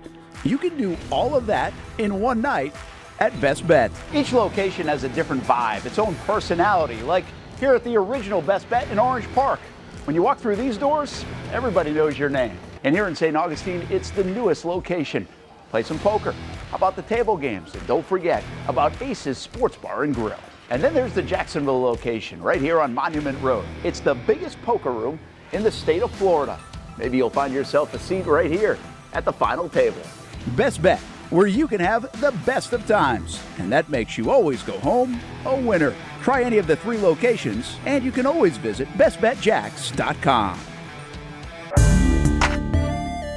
Year 2 is in the books for the Jacksonville Armada women's under-23 squad, taking another step forward in the Women's Premier Soccer League. Under the guidance of head coach David Goff, the girls in blue went undefeated at home for a second straight season, including a dramatic draw in the opener. And they've left it to the death. Unbelievable stuff. And a late winner to end the season at home. Headed on. Here's a chance.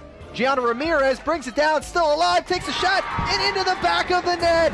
After fielding a younger roster in 2025 with talent from all across Northeast Florida, the future is bright for the Armada women's team.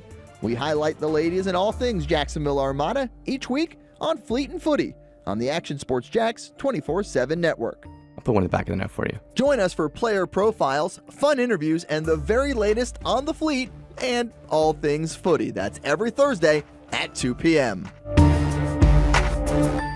Baker's Sports. It's a hometown business filled with hometown people trying to make you feel right at home. Chris Conley, Jacksonville University. Walker Wright, class of 2018, West Nassau High School. Michael Young, Fletcher High School. Baker's Sports started in a grassroots way and now outfits much of the Southeast. Samuel Coffrin, Paxton School for Advanced Studies. High school sports, travel sports, youth sports of all kinds.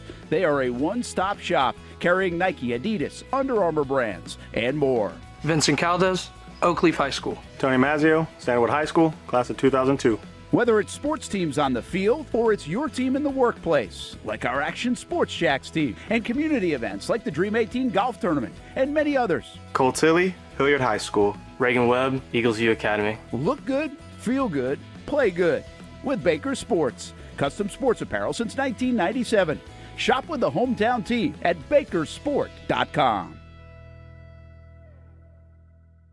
Welcome back to the Brent and Austen Show, streaming on the Action Sports Jax 24/7 network. Well, breaking news as we wrap things up on a Friday, the Vikings just fired their GM. What are we doing, Vikings? On January 30th. Oh, I get it! Huh? He heard me because of 9. Oh. Bro, I mean, they picked him, and he's terrible. Yeah. They just gave the guy a new contract last offseason. Appreciate you, Logan. Do your thing, dog. Well, yeah, last offseason they thought McCarthy was going to be good. Well, I mean, yeah. Normally you get more than 1 year if you make some terrible move, as long as you haven't made multiple terrible moves. They got rid of Sam Darnold for McCarthy. I get it. I'm not saying I agree with him. The timing. I mean, what else have they... The timing's odd. Yeah. Because, I mean, I'm not going to sit here and tell you I have a good GM currently, but it feels like, to me, some GM candidate didn't just become available. And they're like, we got to get to... You know what I mean? I wouldn't know. Maybe. Yeah. I think they're like, wait a minute. Sam Darnold's in the Super Bowl, and you guys wanted 9 instead? Gone. We'll see you. Because that is an absolute debacle. And really, do you have any faith in 9? No. And they got to play 9. Have to. At least this year. So, you know. How long was he how long was he the GM? 80% of his draft picks ain't even on the Vikings anymore. Kilkenny, by the way, I saw your comments. I appreciate you. He was only there supporter. for 4 years. He signed a multi-year contract extension last year. 4 years. 6 months ago. After the draft. If you bad, you bad. May 30th. Addison's only a good pick. I agree. I have him in Dynasty, but they can't get him the ball. I think it's so fitting that your last few minutes with us. It's this guy. It's JJ McCarthy. Oh, man, I hate him. Dude, one more thing on the timing. Yeah, please.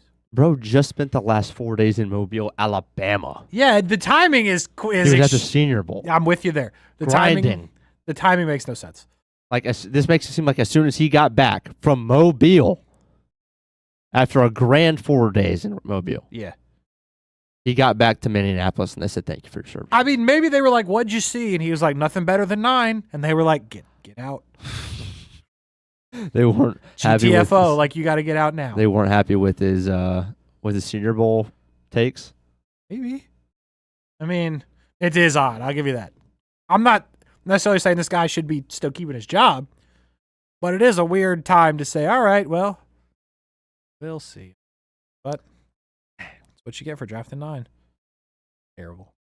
Just terrible. How much is your fantasy leagues? How much do they cost? I think my wife is watching. Have some respect. My bad. You said she wasn't. She's probably watching now. I told her I was going to cuss out Brent.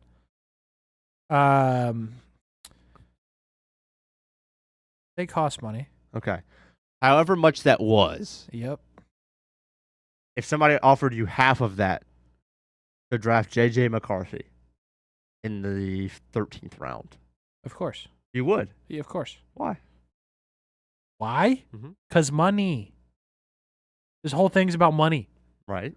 Why stay my last day? Money. What makes the world go round? Money. Mm-hmm. I'm just trying to gauge the hatred here. I do hate, bro, but like, you know, money. How long will he be in the NFL?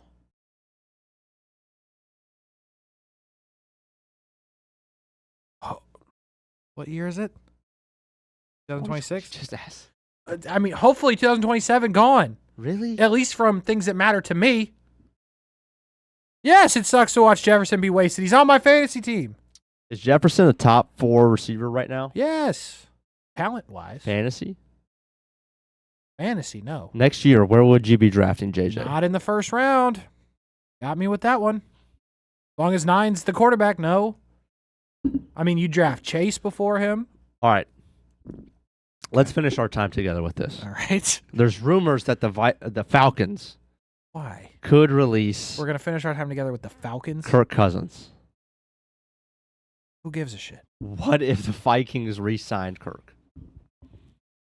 Jettas is automatically a top 5 pick again. Everybody's happy. I'm happy because Kirk's playing good ball as a starting quarterback. No. Kirk Cousins from back in the day, sure. Not 80-year-old Kirk. Old? He feels old. Oh. No. You lost me at Falcons and Kirk Cousins. Yeah. See, in a day that's supposed to be all about me, you made it about you. I'm trying to help your fantasy team. Fantasy. If I could help myself along. I'm done with fantasy. I told you this. I think I told you this. No, you're not. I'm not playing fantasy again. I'm What? done. I'm done. No. Yes. Seriously? Who did I tell this to if it wasn't you? I feel like it had to be you. I'm not. I can't be first in the regular season, outscore everybody by 60, 70 points, and lose in the first round. I'm done with that. I will not subject myself to that anymore. Point blank, period. It is going to be cold this weekend. We got a minute left. 1 minute, huh? You didn't even give me time to cuss out Brent. You're riding off into the sunset, Mr. Kuhrts. Yeah, that's something. Chat appreciates it. Yeah, appreciate the support, fellas. My dad texted me. Shout out Hamby's dad. Appreciate Kasey. Always enjoyed his segments. I appreciate that. I will say as well, Oh, man. I thoroughly enjoyed each time that we got to share the screen, Oh, man. share the mic. Tearing up. It was a hell of a ride. Not as good as this ride that's on the It screen. looks like we're still riding. Dog pause, obviously. That's extremely fun. But yeah, you know. Well, Hamby, I hate to tell you, I never liked you. So I'm glad this is over.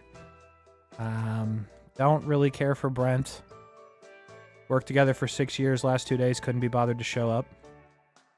That's not a joke, if you're wondering. I actually do like Hamby. That one was a joke. The Brent one was not. I do like Austen. I've got nothing to say there. But, yeah. It's GTFO. You want to go to Arby's? let's do it. All right. Me and Hamby are going to Arby's. That'll do it. I have no idea if they'll be back Monday. And guess what, folks? I do not care. Good luck, everybody. Thanks for the support. This guy kind of looks like me. Riding off into the sunset. You'll love to see it. Have a good weekend, everybody. CGC Water Treatment and Plumbing is taking their 75-plus years of expertise and expanding to CGC Home Services. Water treatment and plumbing is still a big part of what they do, and now they can do even more for you. Home services like kitchen and bathroom remodeling, showers, sinks, faucets, toilet repair, backflow testing, and the list keeps going. Find all they can do at cgchomeservices.com or give them a call, 904-298-7052. It's a new look and a new name with the same expertise. They've been serving homes like yours since 1946. CGC Home Services, right here in Jacksonville off St. John's Bluff Road, 904-298-7052. And visit cgchomeservices.com. Florida license number CFC 1432579. We've been telling you about the Action Sports Jax 24/7 network for over a year now. How to find it, what to see. Simply put, it's TV online. Local sports content all day, every day. Just like this. Did you always want to make history? Like, think that big, or just say, hey, I want to play in the NFL? I always say I wanted to play in the NFL. Cuts it back to her left side, takes a shot, and into the back of the net. Oh, what a pass. Oh, my goodness. What a pass. Say he doesn't make a tackle. You still feel like his presence is felt in every single play. I did have a sense that they wanted to be bold, that they wanted to make a splash.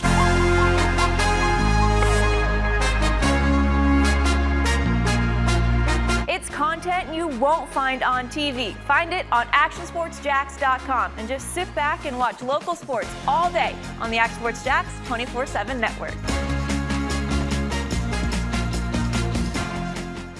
It's one of the hot spots in the area. Welcome you to String Sports Brewery out at the beach. Big crowd on hand tonight. The fans are here. And now the newest hot spot at the beach is open. String Sports Brewery in Jax Beach has opened its doors with rave reviews. We're going to be fans forever. Cozy up to the bar. Grab a seat in the sports-themed restaurant, or grab a seat outside and feel that breeze coming off the beach as the weather warms.